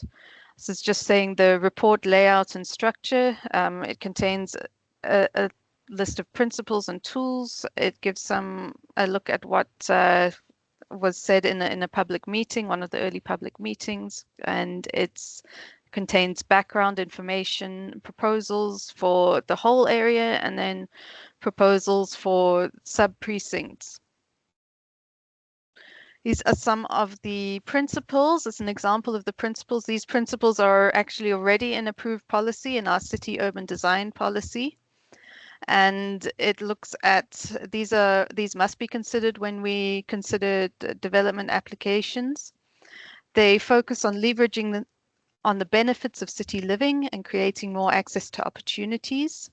When thinking about the whole above the parts, we must be able to take into account not just what is best for individual parts of a city, but how the proposal responds to the broader context. Proposals should address the legacy of segregation and pursue equity, and they should demonstrate the possibilities to be enjoyable and high quality places. They need to balance the social, economic, and environmental imperatives of an area and respond to an area's unique context. So to expand on what we mean by the whole above the parts, a key informant to spatial planning policy is the city's growth direction. Now, Cape Town is growing, and while this is a big challenge for planning and housing everyone, it's a very good problem to have. People want to come here and stay here, and it's far better to be in a place people want to come than people want to get away from. The map on the left shows the darker colors being the areas of new growth, and this area is one of the fastest growing in the city, and this trend is set to continue, with substantial new housing and industrial development expected along the N7 corridor. In order to accommodate growth, the city encourages more efficient use of land and inward growth.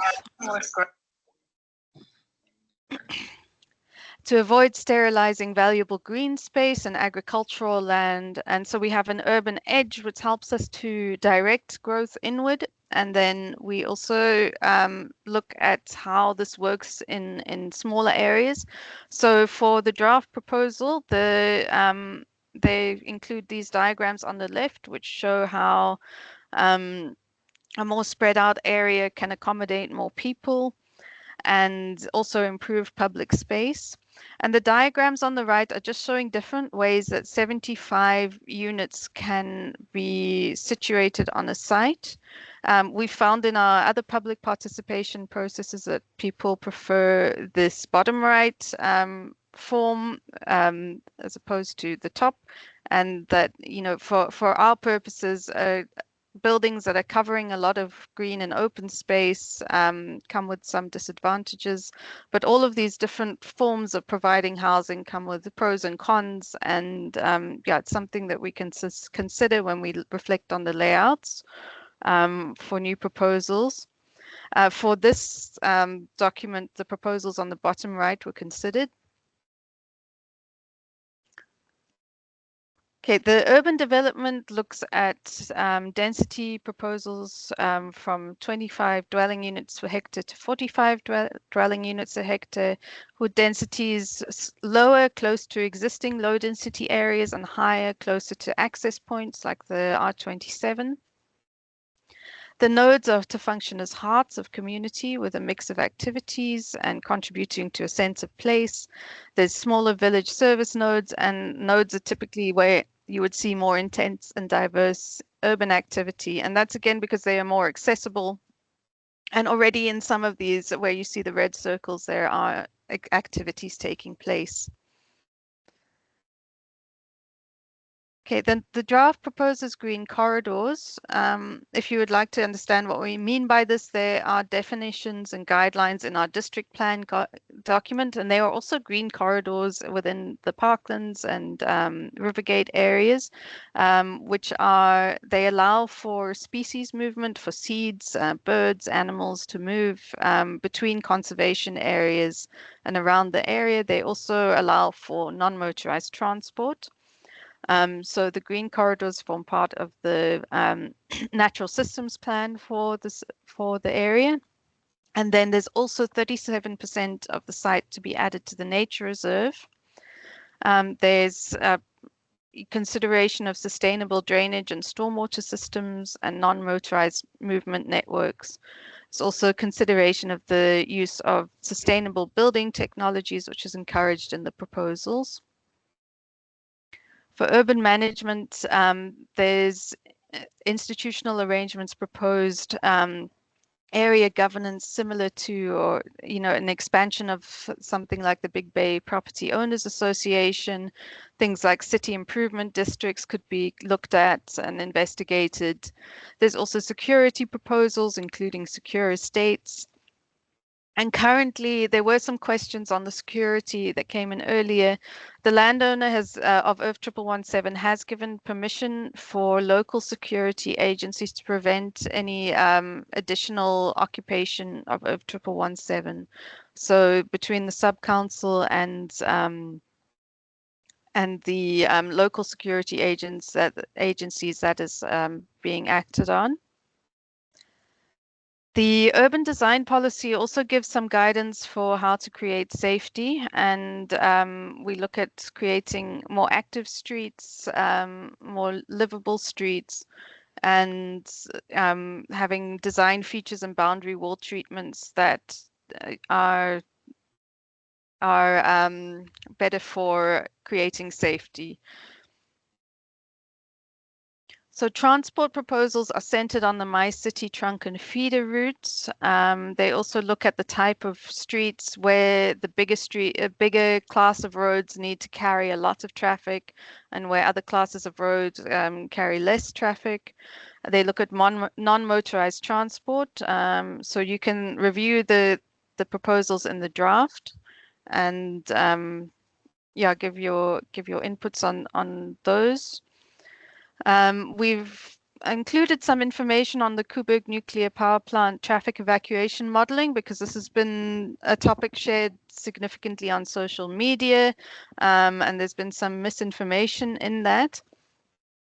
There is a very strict process for nuclear safety that both the nuclear regulator, ESCOM, and the city must adhere to in terms of law. So there are public safety forums that you can attend to get more information about this if this is something that interests you. But the Koeberg nuclear plant must adhere to international agency safety standards, and they are currently considered compliant. There's been some suggestion that we are not compliant with the number of people who can live near a facility, but there is no standard. There just must be emergency planning. And our emergency planning is based on a traffic simulation model, which looks at different scenarios for whether people will be able to be evacuated within 16 hours within a zone 16 between the 5-kilometer radius of the nuclear power plant and the 16-kilometer radius.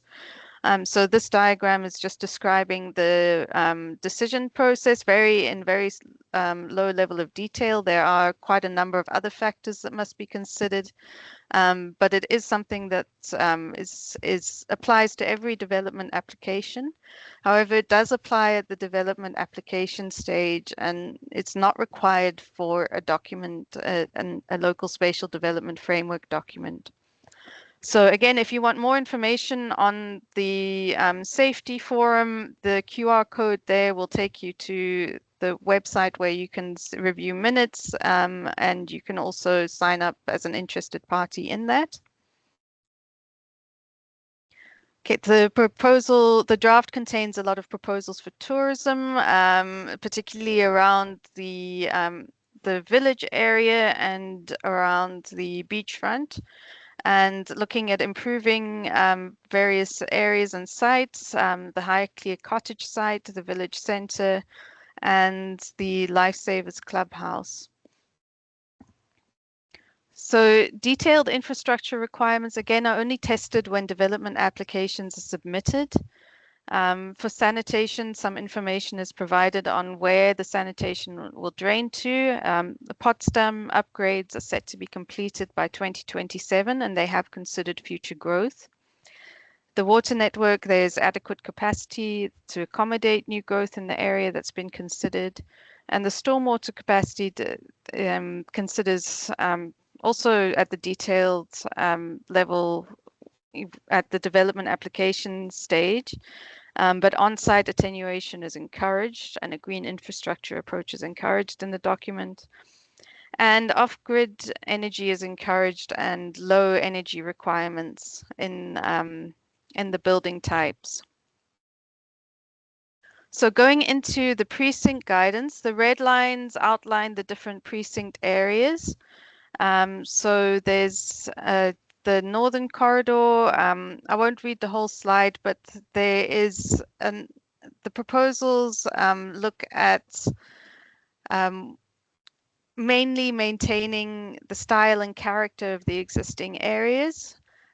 So the exceptions where there are changes to how development would take place include the village green area, which looks at improving the public spaces in the area, and also improving the Stadler Road area. And then that's in precinct 2. The area north of precinct 5, there's a mixed-use development and a school proposed. In fact, I think it's a high school and a primary school proposed there. And then in precinct 10, where additional housing units are proposed. And then IRF 10103 in precinct 7, where mixed development with community facilities is supported. Okay. The IRF 1117 proposals, we will spend a bit more time on. These are just some pictures of, this is for showing the kind of detail that the document goes into. This is for the village green.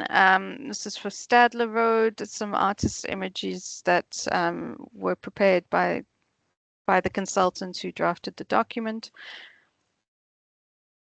So this is showing where the school sites are, and then this is the site, the IRF 452, which is proposed for the mixed-use development, and then IRF 461, which is proposed for the schools.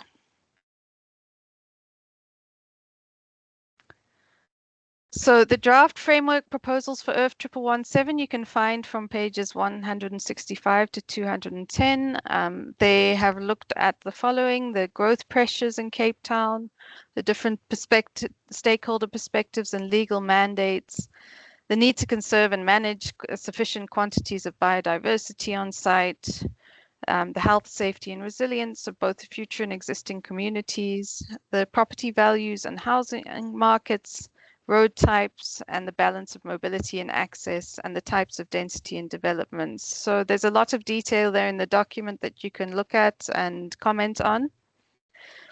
In numbers, there's 3,608 homes envisaged, and that's over the next 20 years. And then that equates to around 9,000 people. That's based on the assumption of 2.5 people per household. So I can come back to this if necessary. This is just showing which parcels have which kinds of densities proposed, and then I will show you what those densities might look like in the following slides.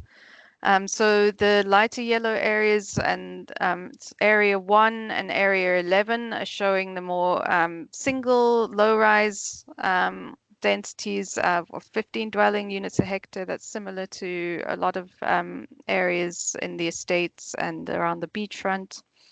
And then areas 2 and the dark orange areas are showing more multi-residential facilities. Multi-residential areas, and then the areas 3 and 5 are looking at community facilities, and area 7 is looking at a more mixed-use area. So there have been a lot of questions around affordable housing and what that means in this area. So the definition of affordable housing, it targets households earning up to 32,000 Rand a month, which over 70% of Cape Town's households cannot afford market housing. In IRF 1117, the draft proposals currently target the mid to upper end of this income group. Current city-supported projects have detailed tenant and ground management arrangements, which there's been a concern that these properties wouldn't be managed well, but in practice, we have a number of properties across the city for this market group that are managed very well, and they have a high quality surrounding environment. So this is what is envisaged in the draft, is that these would be high quality houses that would be indistinguishable from the market housing in the area. Affordable housing that's proposed in this area does not equate to informal settlements, and is not low cost. It actually costs developers a lot to develop. The beneficiaries are aimed to be mid-income families who in today's market cannot afford housing. The draft LSDF supports affordable housing that's integrated with the market-led development, and revenue-generating development and public-private partnerships are proposed to enable a high-quality, financially viable development that fits with the surrounding area. Again, there is currently no development application for the site, and there's no developer chosen. I've put these pictures in from Conradi Park just to show the quality of the common spaces in that development. The actual developments proposals in the draft LSDF are significantly lower densities than Conradi Park, but the quality of the common spaces, I thought, is a good example of what is being envisaged in the draft. So the LSDF, in terms of densification, proposes a gradient of densities from east to west across IRF 1117 generally, with lower densities closer to the conservation areas and the existing neighborhoods, and higher densities nearer to the R27. The proposals reflect low to medium densities. There has been a lot of talk in social media about high densities. In general, the densities proposed have been moderate, more moderate than is allowed in our higher order policy. And that's been in recognition of the evacuation requirements and about the fit with the context. So the kinds of buildings and the densities that are proposed are not uncommon in the wider area. And the building types also encourage less coverage of the green space, which comes with a number of benefits in terms of infrastructure and also maintaining conservation areas. So we encourage, as the city, densification within the urban edge because of the land scarcity that we have in Cape Town, in order to preserve biodiversity and agricultural land, due to the increased cost of land and building, and in order to bring people closer to job opportunities and business hubs. So there are mixed-use spaces which combine work, housing, and leisure. Okay, so this is some examples of 60 dwelling unit per hectare developments. These are 4-story developments. Sometimes the developments in general, walk-ups are a more economically efficient kind of development. So they're quite popular with developers at the moment. And there's on the top right, there's just an example of a building with ground floor shops, and some of those buildings are proposed along, that type of building is proposed along Big Bay Boulevard in the draft document. And then the 15 dwelling unit a hectare kind of examples would look like this. And then the mixed use and commercial area, which might include some, very light industrial examples. That's also, these images are also contained in the draft document. So as a way forward, what will happen to your comments? The Urban Planning and Design Department reviews all comments. They give a reference number for each comment. We identify where changes should be considered in the document based on your comments. And then we prepare a public participation report.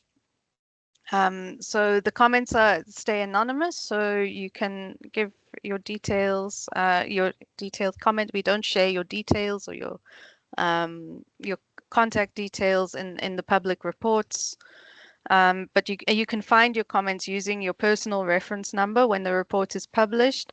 So if you haven't given us your contact details when you filled in the online form and you still need to find your comment, please just get in touch with us and we'll help you find it.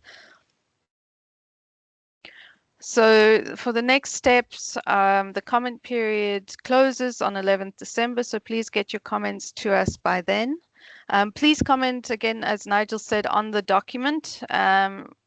We've been getting quite a few comments based on social media posts and things, and we'd like people to examine the actual draft. And it will help us if you stick to comments related to what spatial framework is meant to achieve. And it will also help if you tell us how you want the document to change. So, there's one thing to object, but it's, it will help us to say, if you, as well as objecting, you tell us what you think should happen, because we have to consolidate these comments into thinking what can we envisage for the area. Okay, so after the comment period's closed, we review and we propose changes to the draft. An edited draft gets submitted to internal council administrative departments, and there's changes that are finalized, and then it gets submitted to committees of council to consider for approval. And then if it's approved, the draft will influence future planning and land use decisions in the area and allow us to assess applications. All right, so that's at the end of the presentation part. Thanks, Nigel. I'll hand over to you. Thanks, Margie. And just to conclude Margie's last slide is that once the comments have been received, they get tabulated, reference numbers given to the comments. They obviously are considered which ones could be incorporated. And then when the report is produced, one of the annexures is the comments report that deals with the public participation process report. That deals with the comments that we have received as part of this process and the responses to those comments, if they've been considered, incorporated, changes have been made, why or why not. So that's how the comments are being dealt with.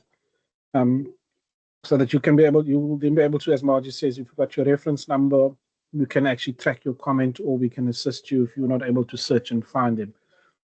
Colleagues, we now would like to give an opportunity for questions of clarification, things that you do not understand. As I said earlier, please do not use this engagement as an opportunity for you to raise your comments. We would prefer that you formally submit those in a written form, and for the reasons of capturing those, and as we've said, that you please base that not on the Facebook postings, because many of those are not as accurate as they should be, not on just this presentation, but essentially based on your assessment of the actual documents that you've read. If you're struggling to find those, there are links for you to be able to access the documents to be able to comment on those. I would like to take the comments from the people, in fact, the questions from the people in the order that we've got. And I've got Chantal Hauptfleisch and then Christina Groenewald, if that is the former councillor. Glad to see that you're in the meeting, and good evening. Chantal, do you want to go first? Yes, thank you so much. Thanks for going through the presentation. I just have a question around how specific it can be. So I know that you've mentioned that this would influence policy. So for example, the limitation on the number of floors, like can this document actually specify that it should not be more than 4? Not a recommendation, but an actual, like a more formal guide.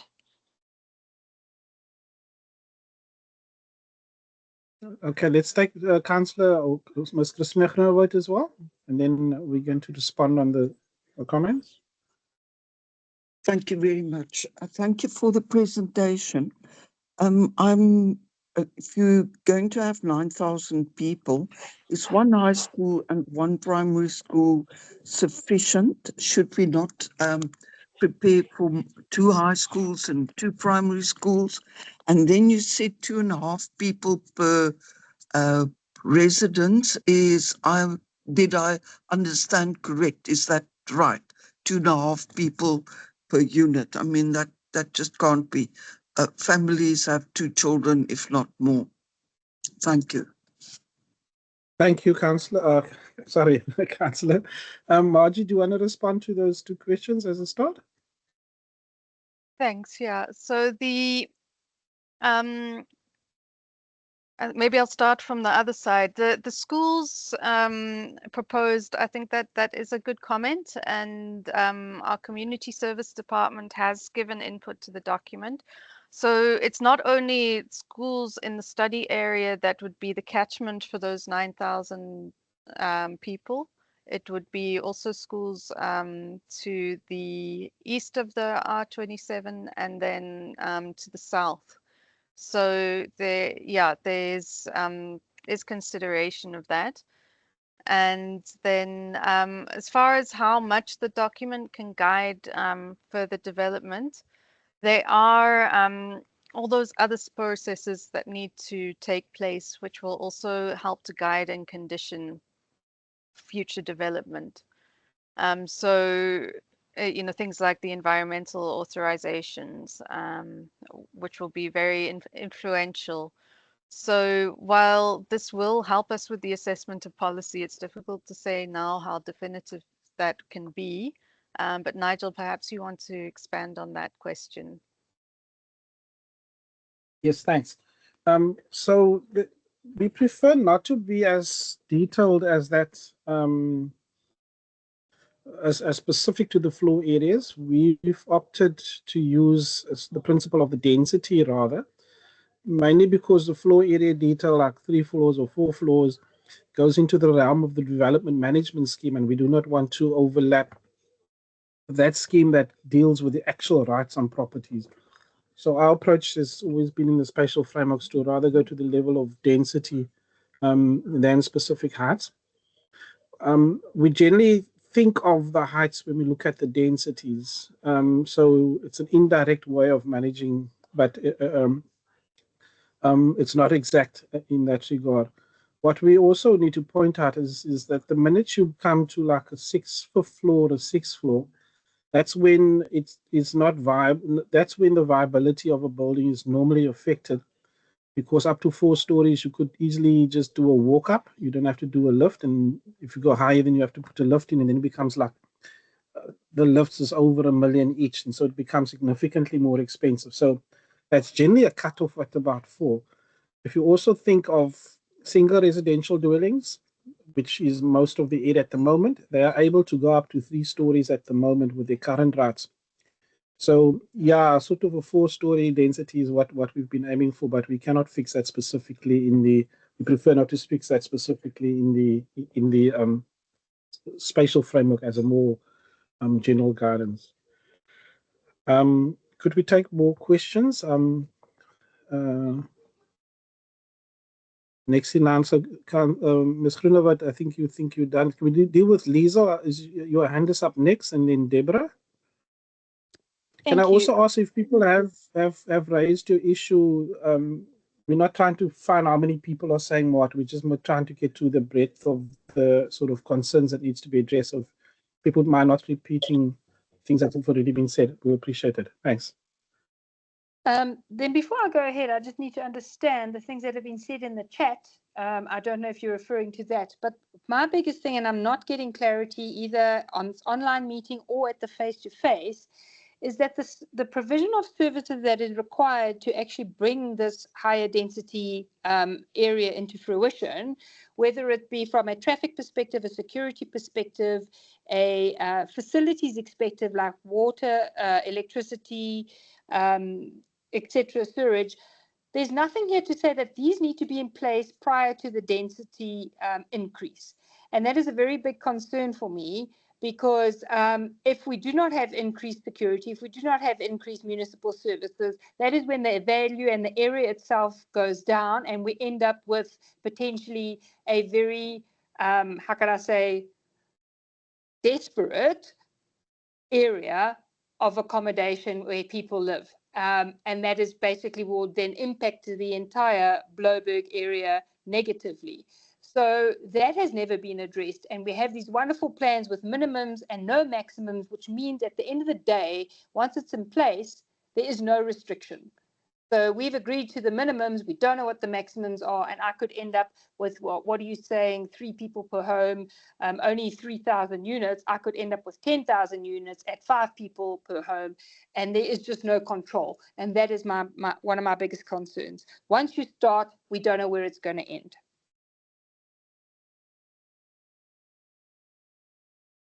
Okay, we can take the next question as well. That is Deborah.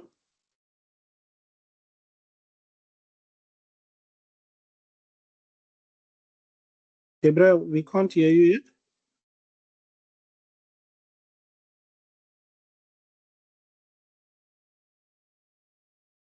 Okay, shall we ask Jean-Claude Dutoy if you would like to come next? Nigel, thank you so much. Just like to thank everyone for preparing the presentation and all the effort that went into this firstly. Then my question relates to, in terms of process, the deadline of submissions for any concerns or comments before the 11th of December. Will there be any additional opportunities for community engagement in future, as the first part of the question? And then secondly, in terms of a timeline or time frame for the process going forward until ground is, basically broken and we start developing, how are we looking in terms of how many years or planning going ahead? Thank you. Okay, thanks. Thanks, Jean-Claude. Margie, would you like to go on the provision of services and how it relates to the development? Or would you like me to cover that? Sure. Oh, you can cover that, Nigel. Thanks. Okay. So Lisa, the way the spatial framework stake, as we've said, it is not a development application. So we do not expect that, and also to JC Dutoy, that there will be spades to the ground the next day after approval of the spatial frameworks. It is also not a blanket check for anybody who would like to develop. So the spatial framework, as we've said a number of times before, do not give you the rights to development. It essentially says this is the vision that it's been agreed to at the decision-making level, and that is what is used to guide decision-making on future development. So when a future development is intended, let's say there's a development intended around any of the areas that's been identified that could be developed, then there needs to be a development application packaged. So that application needs to then show how all the services will be available for that development to be able to take place.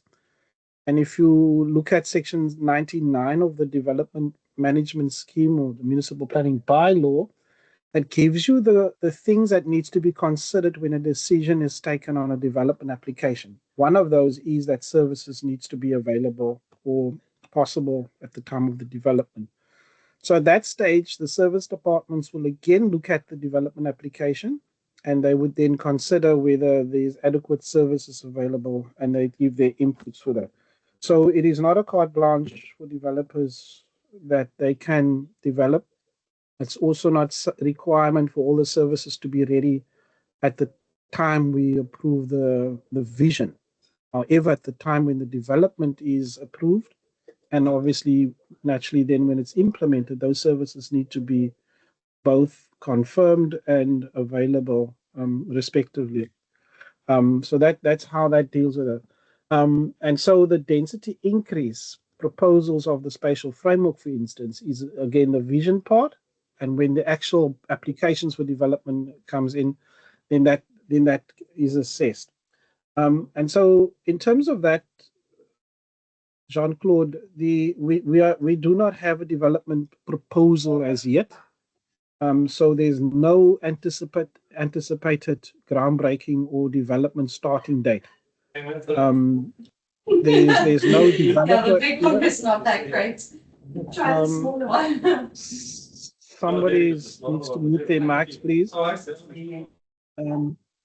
So at that stage, when a development is considered for a particular pocket, that is then when there would be more definitiveness about the timing and the development, the exact nature of development, and at that time, when those land use applications are submitted, they are again exposed to opportunity for people to comment on the applications.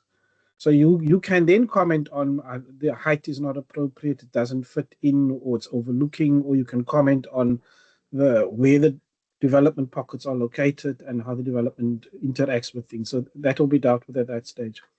And then lastly, we have not planned for additional engagements. We've had an open day a few weeks ago, and we scheduled this meeting for those people who could not attend the open day. But if there are questions, we are happy to engage with further questions for people of clarification. And you can use the email opportunities that we do have for those. Marge, I'm not sure if you would like to add more to that.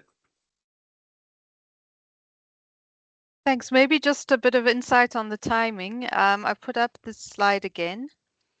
There's a number of processes that would happen before development, and at the moment there's nothing in action on IRF 4417 in terms of any of these yet. So the national government who owns the site has been in discussions with agencies to do feasibility studies and look towards disposal, but this hasn't started yet. And then there are environmental impact assessments, which take several years. There's land rezoning and subdivision processes, which also take several years. And then there's further site development and landscape plans. There's precinct plans that must take place. So this is a preemptive process. And there's, just to give an example, I mean, this could potentially happen faster, but an example of Conradi Park in Pinelands, that was first, I think the framework for that came out in 2014, and it's just been developed since 2020. So that's just an example, though, of a government-owned property that had to go through all, the government-owned properties have to go through more rigorous processes than privately owned properties in order to be developed. So it does, it's likely to take quite a long time. Thanks, Margie. I see we've got Lee and then Deborah next. Is it Lee first or me? Lee, we can't hear you that well. Would you mind speaking up a bit, please?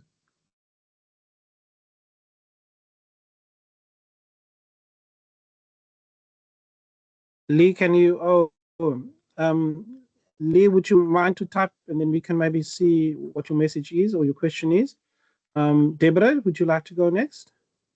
Yes, Nigel, I have 3 questions. The first one is, would there be any possibility, we did write to you as the Blaauwberg Residents Association about a possible I know there was the open day on the weekend, but more of a meeting like this where people can have these debates face to face, because we have a very much older population. So a lot of them struggle to email, let alone join a Teams meeting, and felt that that would really be helpful.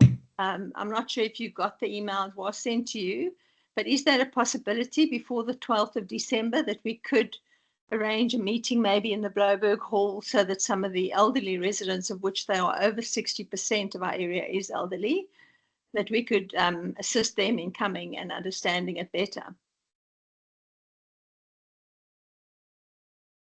Deborah, we can have a look at that and get back to you. Would you be the contact person in that regard? Yes, I can email you again. I'll forward Okay. it to you. Yeah, Appreciate thank it. you. Thanks. We can get back to you on that. You said you Yeah. had 3 questions.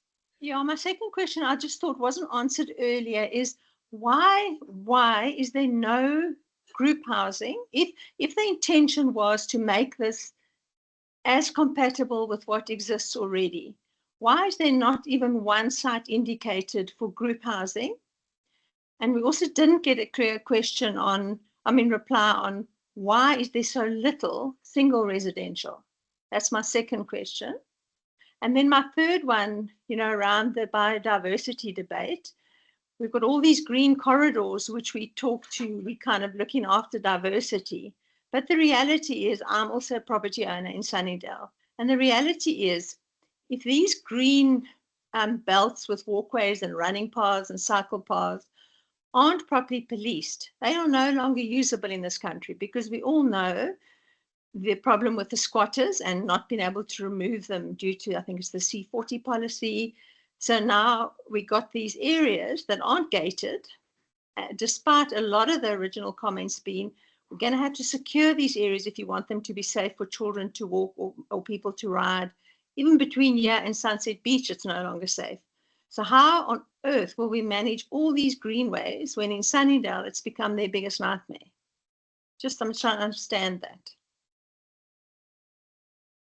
Thanks. Margie, would you like to take those questions? Thanks. Yeah, no, those are important points. And I think it is quite difficult to say ahead of time.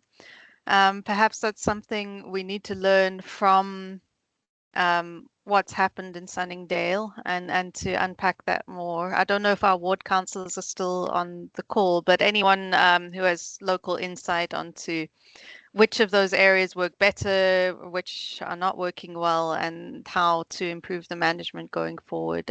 We also collaborate with our biodiversity colleagues on getting more detailed input on that topic.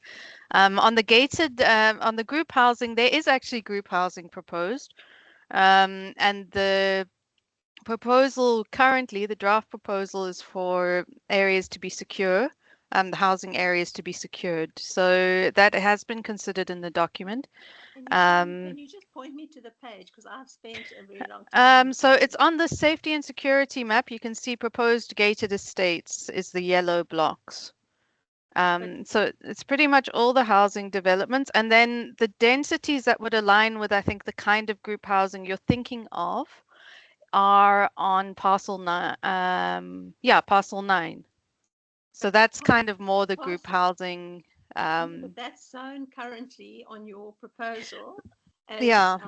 GR2, which can So go up to 8 stories. yeah, but so the draft, the zonings, I think this is also something we must consider in the revisions, and I think that's why your comments are so useful, is that the LSDF is not actually conferring zonings. So the zonings were kind of left in as an example, and it's something we did debate with on the consultants, because we don't typically do that in LSDFs.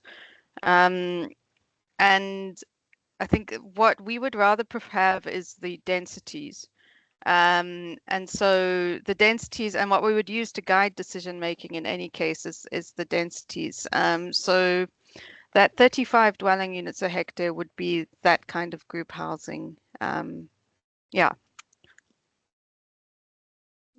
I struggled to find it on the actual final, where all the zonings were placed. So the problem with the document for me is that a lot of it is, I don't want to call it incomplete to insult people that have put in the time, but there's so much that is sort of open to interpretation and what could be and what would be, even earlier regarding industrial. You know, it's there, but it's not there. Well, it's there because it said it's there, you know, and so it must either be removed, because even if it's light industrial, you just need to take a drive through areas that have that kind of light industrial to know that it's not suitable in a beautiful corridor that takes you to the most beautiful part of Blaauwberg, of Cape Town, sorry, is Blaauwberg and the beachfront.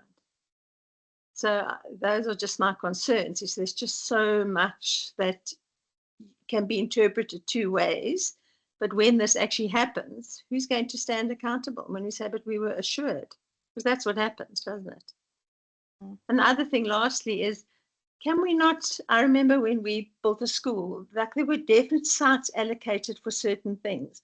At what point do we allocate a site for retirement villages? Because there's such a shortage in this area. There's just nothing, and all our residents are starting to need that sort of accommodation. Should that not be considered? Because it was a big objection or comment area in the previous BSA comments that went through.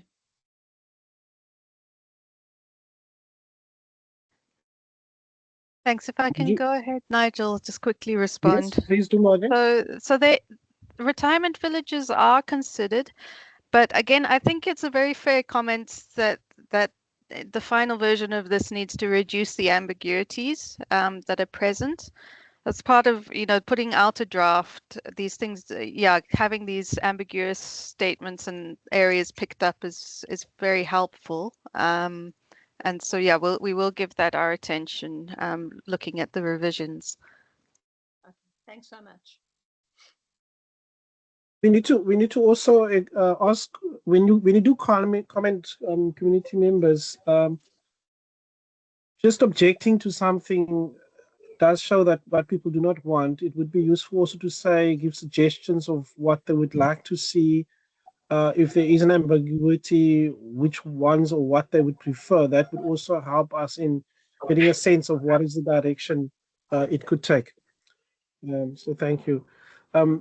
Lee, are you back up? Would you like to make your comment? And then I see we've got Alberto as well. Lee, would you like to comment? Are you able to comment? Oh, sorry, is it me? Is that Lee? Is it Alberto? Sorry, I heard my name. And your name is? Alberto. Alberto, you may go ahead. I think we're struggling to get Lee on the yeah. Thank you. Sorry, on this map here, all I see is the number 1 to 11, and maybe it's a bit too small for me, but I only see, I don't see any light industrial. It's all residential. Am I correct? Or is there any light industrial development going to happen in any of these numbers on the map? Okay, let's ask Margie to unpack that a bit for everybody. Thanks. Alberto, there's an area in this area 7. So sorry, the writing is on the right-hand side. So it's I see area 7, mixed use GLA. Okay, yeah, so sorry for asking, but are we not bringing? There are not jobs in. This is a residential area.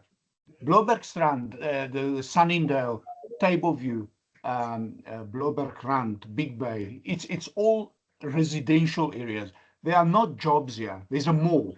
There are 2 malls. That's all the easier. So now we bring in number 7, a little bit of light industrial. How do we justify bringing all these people, all these residential developments, 1 to 11, excepting for 7, was going to be light industrial. So all these people are going to move in here, and then they're going to have to commute to other areas, like to Montague Gardens or to what's the other one called? Kilani Gardens. All the industrial areas for jobs, you know, to work. So what sense does this make? Is that putting something up? Is that putting up? I don't know. Is that putting up low-cost housing in an area like Clifton? It makes as much sense as that to me. Correct me if I'm wrong, or maybe I missed something.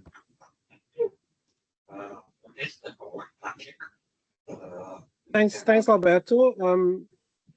Margie, do you want to make a comment? So if I just get your comment correctly, Alberto, you're saying that you think that there needs to be more industrial development given the need for jobs. No, we don't want any industrial development because this is a residential area. There shouldn't be any industrial development here. Okay, so I missed the thing about the commuting then. Margie, do you want to comment on that?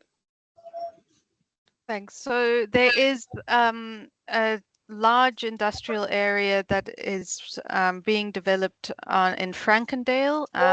That's to the east of the site. So it's over 1 million square meters proposed at the moment, and that's in fact approved at the moment. So that this area, we covered in the presentation how much this area is growing. So as well as the service area jobs, the tourism jobs, the jobs in retirement homes and care work that exist in the area and that are already expanding. Those are all jobs, teachers, policemen, those are all people who can't afford housing in the market.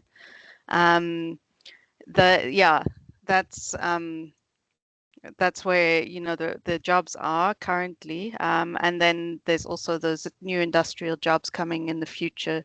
So this is trying to prepare for the future growth.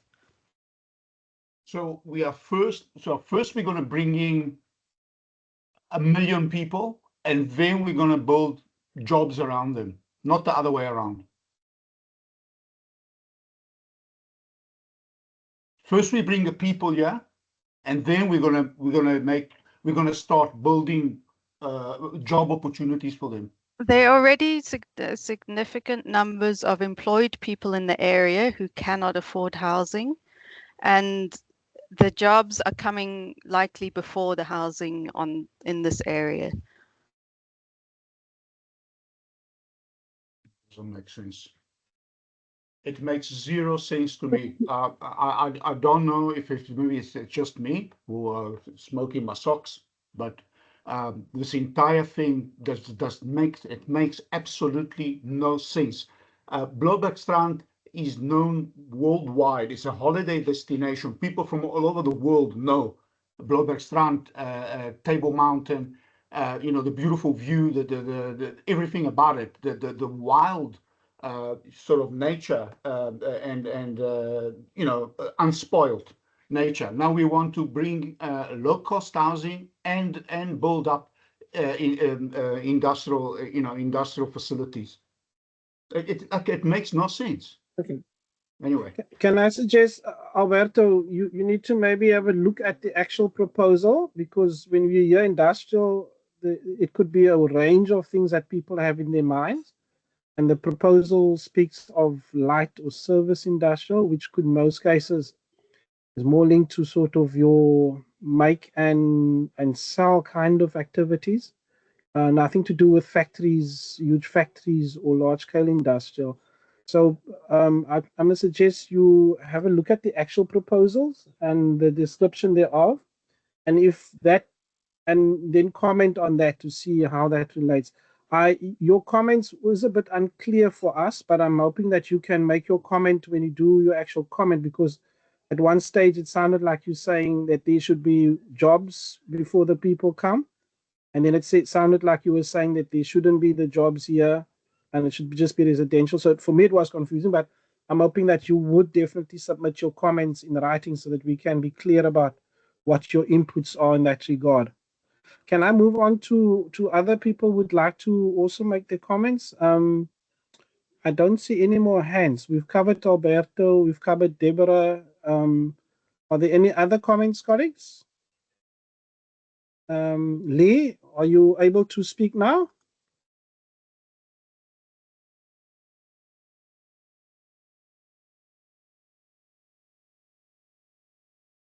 Margie, would you like to speak to the question of what is informal trading? I think Lee asked this. So if you could comment on that. Thanks. How so that is, what, yeah. The city has an informal trading policy. So informal trade covers a range of different types of trade. I think it's from like food trucks to people who put a blanket out on the ground. so there are no informal trade proposals for this area other than to manage what is happening currently. So around Eden on the Bay, I believe there are some traders that come out and, put souvenir type sales out, for tourists. So the proposal is to have managed informal trade in the area, if that makes sense, and to make sure that is, fits with how the area looks. Thanks. Normally for informal trade, there needs to be a designated space as allocated in the informal trading plan that is drawn up. So those plans would then be drawn up in consultation with communities, and then spaces identified, and the traders would need to be allocated spaces. So at locations that would be appropriate, those could be then identified if there is a need for that within the broader area, or where the need exists in the broader area.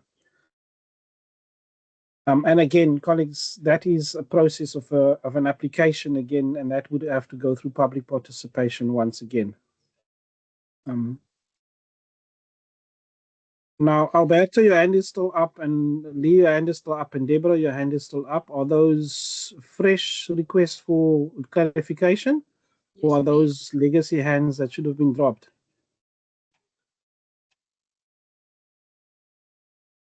Alberto, Deborah, do you have new questions? Yes, can you hear me? Okay, Deborah, sure. I just want to know, in the LSDF, moving to the village, which more directly affects me, in the proposal, despite us writing to the BSA after having a meeting amongst the residents, we notified them that we have a fully fledged patrol system with cameras, state-of-the-art cameras, etc., which took us years to build. And so we wondered why it doesn't, that we now, which would then include the areas in this LSDF. And was that not maybe Deborah, a discussion? sorry, sorry, we've lost you there a bit. I could not make out your question properly. I only heard that you've got the fully fledged cameras and patrols, and then I lost you. Sorry, I'll speak more clearly. So in the village, we have spent years developing a very strong security system. Yet in the LSDF, the author writes as though nothing exists and that we should look at it, and that there's, I think, 8 times in the LSDF it is suggested that these areas come together and form a SID, which would include 1117, to manage the security problems, which are obviously going to be massive with this massive influx of cheaper housing and. I was interested why that was even a suggestion for areas that are already paying towards something that is working well.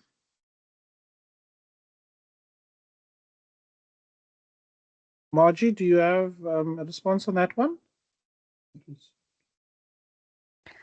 Thanks. I don't really. Yeah, I think that's another comment that we can take into consideration. Because you see, Margie, let's just say the development happened sooner than we all thought. And I was also thinking, sorry, last thing, we should be wishing this development to start, yet everyone that's talking says, don't worry, it's going to take time. If it was truly a great proposal that's been put forward, we would all want it to happen sooner than later, also considering that the whole motivation was to avoid, land being invasion and all sorts of things. But on top of that, at least 8 times it says we should join a SID. And I think if that happened, once 1117 is developed, the next response from one of your councillors was, yeah, but don't worry, because you need 60%. By the time this massive development takes place, the surrounding areas will be way less than 60% of this total.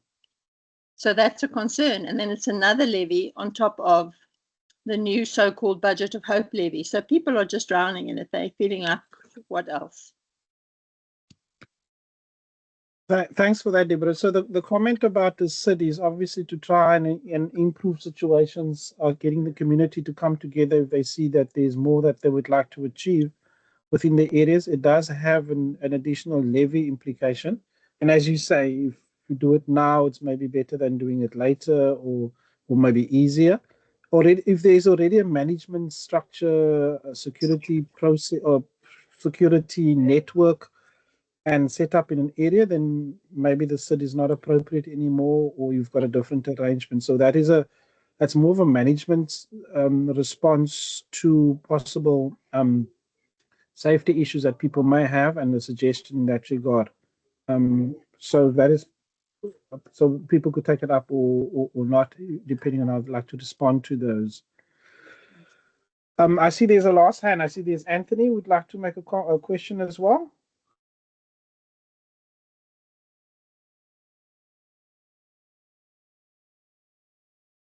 Anthony, would you like to go?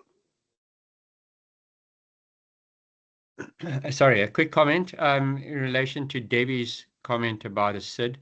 I don't think anybody on the BSA side, as the initiator here, is hung up on the idea of a SID, but what we are crucially, what is a crucial sticking point for us would be that there is an overriding property owners association related to the development of Earth 1117 that is properly funded and is able to ensure the same level of security that one sees in Blaauwberg Strand and in Big Bay.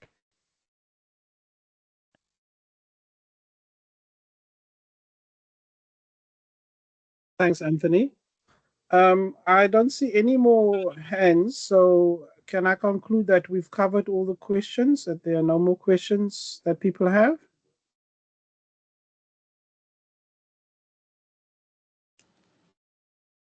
Okay, I don't see any more hands. So colleagues, I'm happy to close the meeting. Sorry? Can I ask a quick question? Sure, who's speaking? It's Russell Smedley. Go ahead, Russell. Thanks. I just want to check, does this mean that the R27 now is going to become another taxi route, which we will be stuck with my cities and them battling it out in the morning? Because the traffic's already so chaotic. If you're going to add that amount of extra people, is this now going to become which it's already chaos in the mornings, to go and add more taxis onto this route? Is that going to become more of a headache?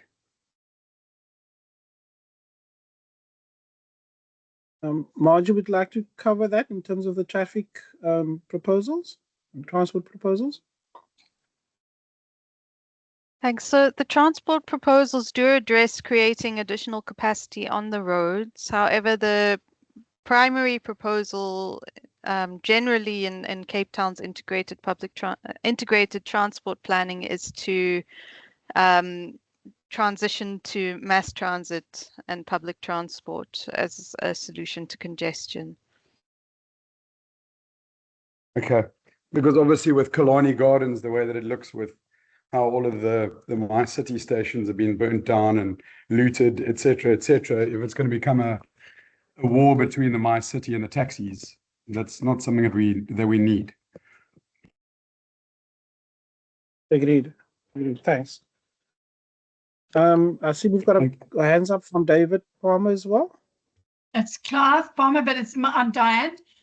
My apologies, Clive. That's okay. My question is just that we sit in the morning and we see the congestion every single weekday on the R27 going down the R27, going down towards the city, where the traffic is sitting bumper to bumper already. Why are we not looking at sorting that out before we start building new places and then sorting out the traffic? Why are we not looking at a ferry service of sorts from Bay or whatever into the city across the sea? Thank you. Thanks, Margie. Was there any feedback on that in terms of the ferry ideas and the transport ideas in the broader district? Yeah, no, I think The ferry ideas are, and the transport, our urban mobility colleagues aren't here to give more detail, but there has been a lot of investment in public transport in this area, and there's also been there's continuing to be road upgrades. There's a planned extension of Berkshire Boulevard to the N7 that will provide an alternative to Malibongwe Drive. So transport planning does go concurrently with development planning.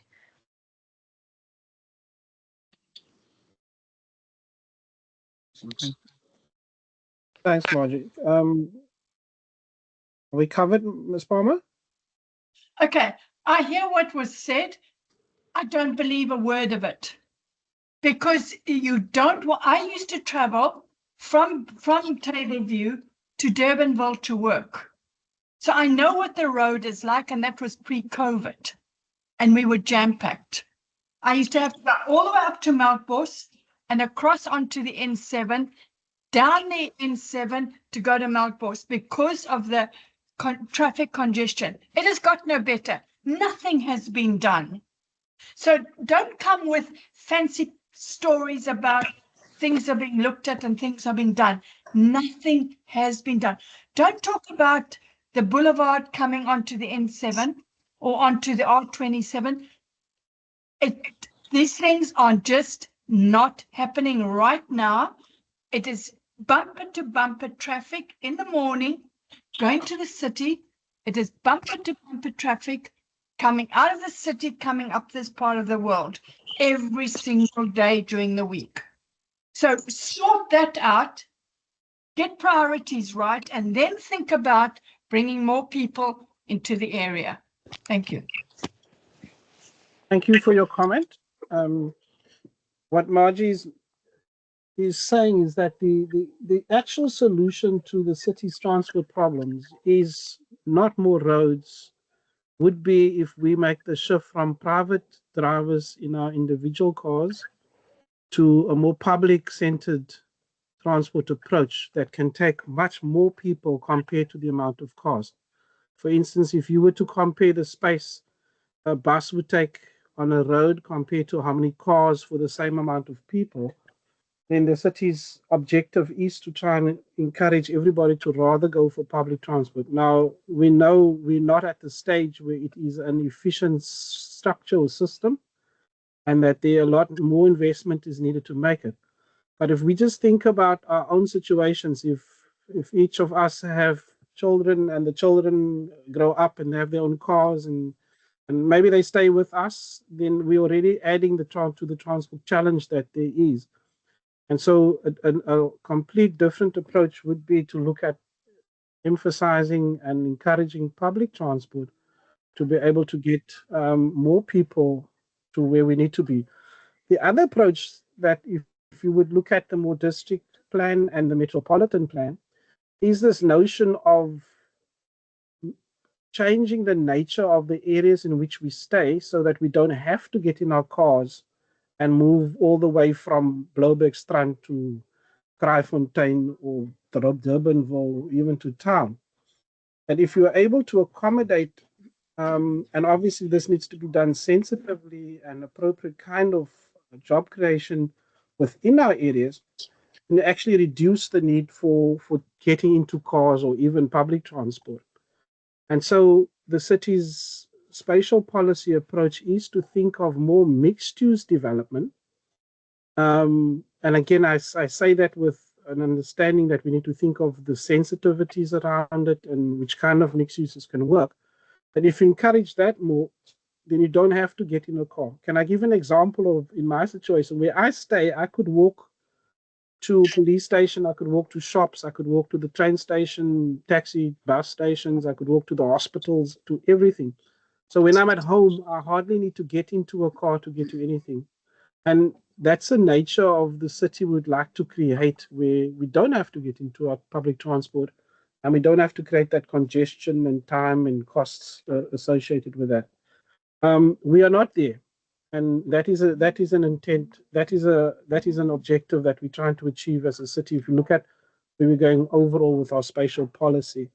So when we think of this local area that eventually is going to be developed to some form of development, we need to think of how it will work in terms of that as well, and trying to accommodate those different objectives. Colleagues, I don't see any more hands. So can I just give everybody a reminder, as we said earlier, we would like, oh, Ashton, do you want to make some closing statements? It looks like it. Yes, and me, Nigel, please. Yeah, Ashton? Sure, thanks, Nigel. We did have a frequently asked questions brochure that we wanted to share with everyone today, but it seems we're having some technical difficulties doing so. So I just wanted to emphasize, I'll one last time just resend the link for the document to download, as well as the online link to share. And then on the website as well, we will be uploading this presentation, the posters that we presented at the open day, as well as a frequently asked question brochure that also speaks to quite a lot of the general comments and concerns that we've noted, a lot of which has already been raised this evening. So if you can just keep an eye on that, and there is essentially just emphasizing that there is additional resources available to you, and Margie's presentation will be available to you as well. Thank you so much. Thanks, Ashton. I see there was a last and Stephen Fosachi, your hand is up. Yeah, sorry, I was actually on the earlier session and I just kind of wanted to just jump on this one. I didn't realize you guys would be wrapped up so quickly. I thought you'd be thick in the questions. So the question I had was towards the end, and it kind of felt like it was a bit glossed over, to be honest. And my apologies if it was already raised and sufficiently dealt with on this call. Was just a question about evacuation planning of Koeberg. Was that something that has been raised as a point? Yes, Margie has covered it, but we can just explain how the evacuation planning links to this as well, if you'd like me to. Well, I think basically my question, and I was just chatting with my ward councillor, and the fact of the matter is the city does not know how many people live in the area, right? That is a fact. So my question is, how can there be modelling done when you don't know how many people need to be evacuated?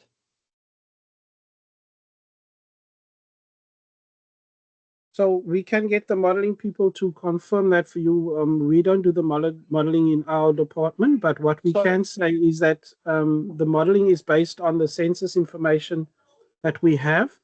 My understanding it's also linked to, sorry, do you still have a question? Yeah. So I mean, I just want to sort of like, I mean, I'm not expecting you guys to have the answer, but I'm saying this has to be fundamental to any town planning, right, around a nuclear power station, right? Yes, I was trying to explain to you how it works. Sure. So the modeling is done on the census information that we have, and that is normally supplemented with more up-to-date information linked to estimates of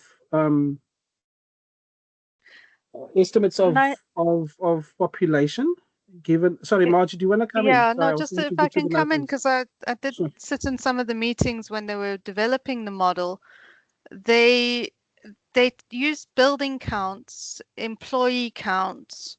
You know, they have high population scenarios for, you know, counting underestimates. They count all of the structures, all of the backyard structures. So they use all the information at their disposal to give a population projection, and the evacuation model also considered land use processes that are ongoing, so development applications that are ongoing and the number of new people that come in. Yeah, I really hope that you do attend the public safety meetings of Koeberg, because I think it will reassure a lot of you how carefully engineered the model is, and how much gets taken into consideration and how many different scenarios the model does consider. Yeah, and also how strict they are with the land use applications. So there's something else that maybe we should have spent a bit of time on in relation to Koeberg, is that there are two zones. There's one 5 kilometers, radius 5 kilometers from Coburg, and there's the one 16 kilometers from Coburg. And the one 5 kilometers from Coburg, pretty much all this development is discouraged there. And everything outside of our urban edge development is discouraged. So the study area that we're looking at is inside our urban edge, and it's in that 16-kilometer zone where development applications will have to check their evacuation, that they can evacuate. So that's how it is considered. But please, we'll share the presentation with everyone, and that gives you the link to the site safety reports and the public safety meetings of the nuclear facilities, and you can get the correct information there. They might not discuss the evacuation model now, but I think it's something that people can take to the agenda there. Because the information is dealt with by that same Yeah, sure. I team. mean, I think just as a resident, I don't know how many people are more concerned about it, but I think, when we see massive proposals, and as I said, I did attend the earlier session as well, so I kind of understand the limitations of what the LSDF is proposing and things like that. But I think as residents, we should be kind of concerned whether this is just like a buck passing exercise where, you guys say, oh, it's, the nuclear energy regulator and ESCOM, and they say, oh, well, but the city's got to make sure that they don't overpopulate it. And, at the end of the day, like, where does that buck stop, right? It stops with the residents of Blaauwberg, Tableview and surrounds, right? And yes, I understand that, there's a 5K and a 16K, but, within that 16K boundary or very near to it, there is a massive township as well, which has huge population. And anyone who's tried to enter or exit out of the Blaauwberg area just during like normal working hours, right, can understand exactly how big the population is. And, my fear is that the last statistics I could pull on the internet, and that's obviously only publicly available, there hasn't been accurate data of Blaauwberg population in 14 years. How much has this area grown in 14 years? And the national census has already been proven to be totally inaccurate. They did not do those at all. Stats SA have failed completely in their mandate. So I just think that we're talking about it, but I just fear that no one is taking an evidentiary approach to it. It's all hypothetical and mathematical, but at the end of the day, it boils down to those people sitting in traffic trying to exit this area during any sort of incident. So that's really just my concern, right? It feels like it's not being taken seriously enough. So in the land use decision making, Stephen, because the area between 5 and 15 kilometers, 16 kilometers is an overlay zone, the development is tested against the impact on the traffic evacuation model, and so that development proposals and put into that model and tested. And as Margie says, it's not just the census information; it is triangulated with other inputs that help to make a projection of the current population. Obviously, the census information is a static information, and that is projected forward given other inputs like water's usage, constructions, and etc. So that makes sense. I'm not trying to but be your point argumentative. is taken. So I just want to give you an example. I don't know if any of you guys live in Blaauwberg, but some time ago there was a heavy protesting on Malibongwe Avenue, which is one of the main exits now out of this area, which shut down Malibongwe for multiple days. And you can ask any resident of this area how difficult it was just to get to work. It's like people were sitting in traffic for 4 hours one direction, right? Now that was when a lot of people were still at home. So I'm just saying, I don't think things have been fully thought through in terms of an evacuation. But I haven't attended one of those meetings, the one, but I will certainly attend them. And I hope that the city is represented at those Coburg meetings as well. Yes, the city does participate in the evacuation model planning and assessment of applications. I see we've got a Leah Franco, if I'm pronouncing it correctly. You've got a comment as well, or a question? Hi there. I did come in at the end of it, but so I'm not sure if it's covered. But with the proposed development that's happening, what happens to Happy Valley? Yeah, you are at the end. It was covered, but Margie, if you would mind just reminding everybody how that works, the Happy Valley people, and any proposals going forward. Thanks. Yeah. So the Happy Valley residents they have occupied the site for some time, so they do have rights that will need to be considered when the site is redeveloped. And yeah, the LSDF doesn't go into that detail. The draft doesn't go into that detail currently, but it's something that needs to be considered if there's a development application and as the process continues to give more detail to how OF 1117 is developed.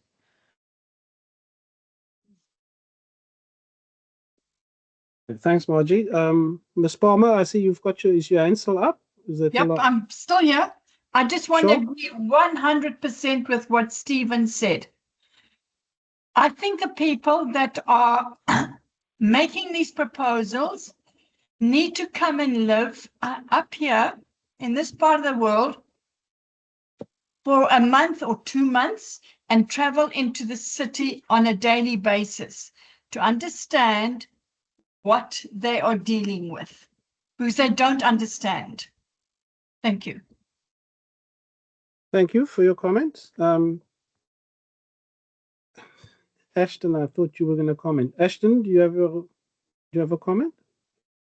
Thanks, Nigel. I just wanted to emphasize, so as a resident in the area as well as a city official, just the point again about going right back into the beginning of the presentation, that this is also a forward planning process. So again, the planned expansion of Berkshire Boulevard is also aligned to the phasing of the contributions of the developers in the area.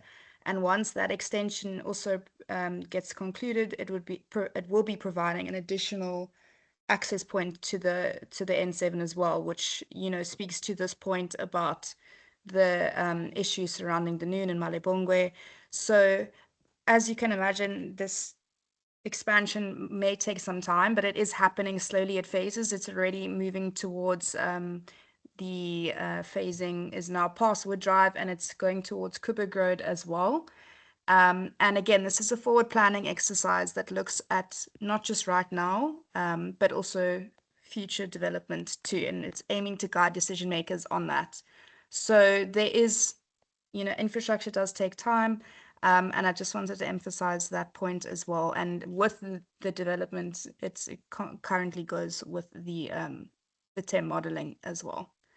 I think I just wanted to bring it back to the first couple of slides that Margie just emphasized right in the beginning, that what an LSDF actually is as well. Understanding the concerns and frustrations of the residents at the same time. Thanks. So colleagues, just in closing then, if I could just add that as Ashton says, this is looking at what future development would be appropriate for the area, what future guidelines would be appropriate for the development of the area. And then this is also used to prompt the other sector departments like transport, infrastructure, etc., about what services are needed should that development be the development that is envisaged. So that means the services may not be ready right now, but that the services needs to be ready if that development applications do come for approvals and if it is intended to develop those. I refer you to section 99 of the development management scheme that speaks about the services needs to be available for the development before it's approved or when it needs to be implemented between those two stages. And so those considerations of how much additional infrastructure we need is being, can I say, directed by a vision plan such as this, that would say if this future intended development is planned, then this is the infrastructure we would need and bring the infrastructure in line. If you don't have that, you probably will not find the infrastructure coming on board as is. Now, we are in a situation where that has not necessarily happened perfectly in the past, but the policies that we are putting in place and have been driving with sort of the current development management scheme and the vision work that we're doing now to inform infrastructure is leading towards that as to dictate to infrastructure where we need them to come on board. And obviously the actual approvals will be linked to, are they available? So that is, colleagues, the link between the spatial plan and the land use rights approvals and the infrastructure that becomes available. And as I said, it's not a perfect system right at the moment. We've still got a legacy of past planning that has not kept pace with necessarily the development growth that has taken place. But that's the direction that our new mayor is driving us in. And you would have heard the big do that the mayor is doing about infrastructure investment and the sort of multiple billions that the city is wanting to spend on those to make sure we are ready with our infrastructure for those. And that is how the link that we would like to achieve. As we conclude, we do want to remind people to please pay attention to the actual document, to consult the actual document in formulating your comments. The comment period closes on the 11th of December. And we would like you to please submit the comments in writing so that we can capture those appropriately. And then the process thereafter would be the assessment of the comments, the consideration of which ones affect changes to the document, and the producing thereof to council for consideration. The request from Deborah for another discussion, we will consider those and see if we can how we can accommodate those, and then we will get back to you on that. And thanks for that reminder on that. Thank you. Then with that, Margie. pleasure. Then with that said, can I say thank you very much to everybody. We did say at the start that this is a different approach to a spatial framework. This one was initiated with community members initiating it. And yes, there have been challenges with how that has been perceived or understood or appreciated. But it is an exciting new approach that was developed, and where we are now in the phase is that the city is processing those ideas, and this is part of that processing of ideas. So we do want to say thank you for the community for initiating such an exciting approach and really stepping up to financing it as well, a huge investment from the community side. And as a city, we are really proud of communities that could come together to produce something like that. The bitterness with it is obviously it's not everybody's 100% happy with what has been produced, but I mean, we'll probably only find that in heaven one day where everybody will be happy with somebody. We're trying to find the best solution for all of the objectives that we have. So we do want to say thank you for that. Also to the consultants that has done the work, and the team, Margie, under lots of stress around that, driving this project. And last but not the least, to all of you as community members for giving your inputs in this process. I did emphasize earlier today that this is when we as a city receive your inputs. We have not formally received your inputs, so we would like you to give your inputs now.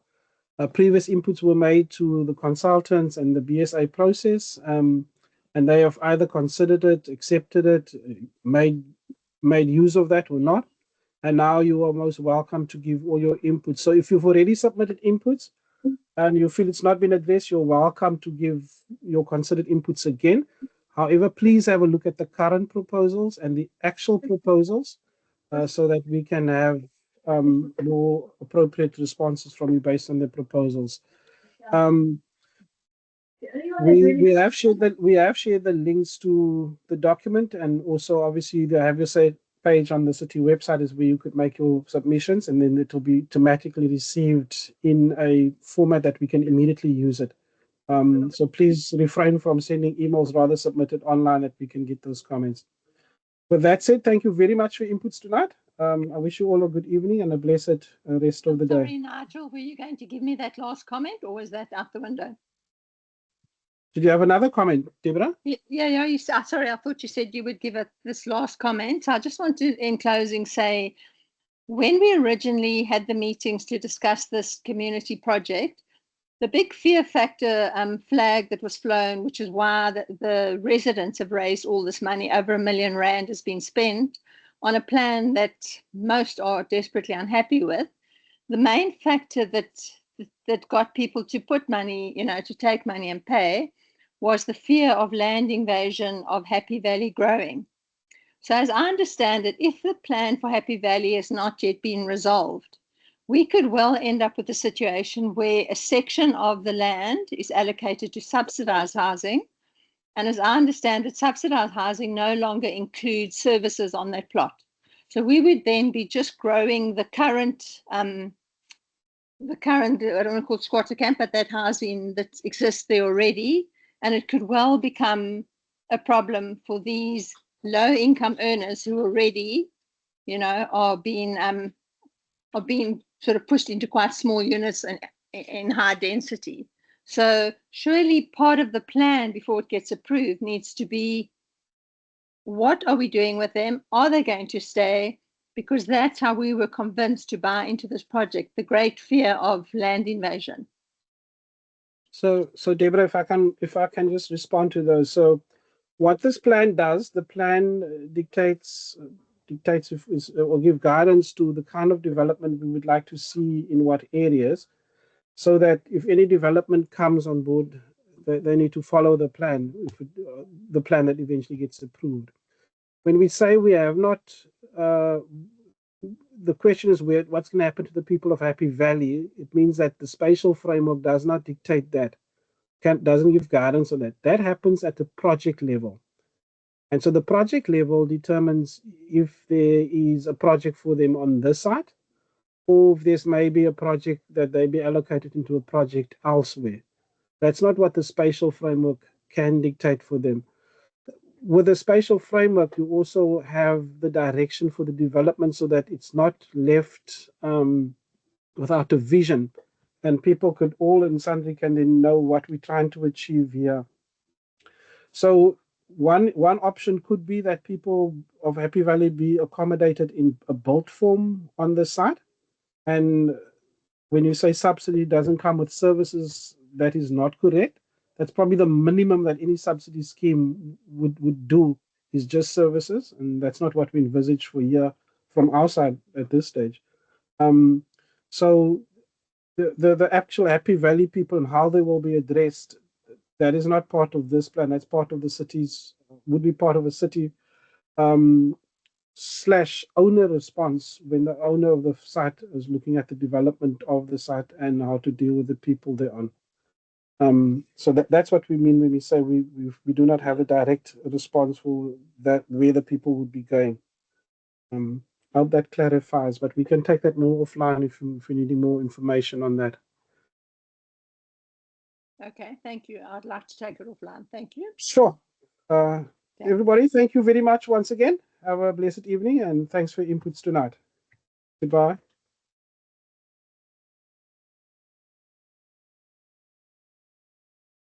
Thank you. Thank you very much. Thanks all. Bye.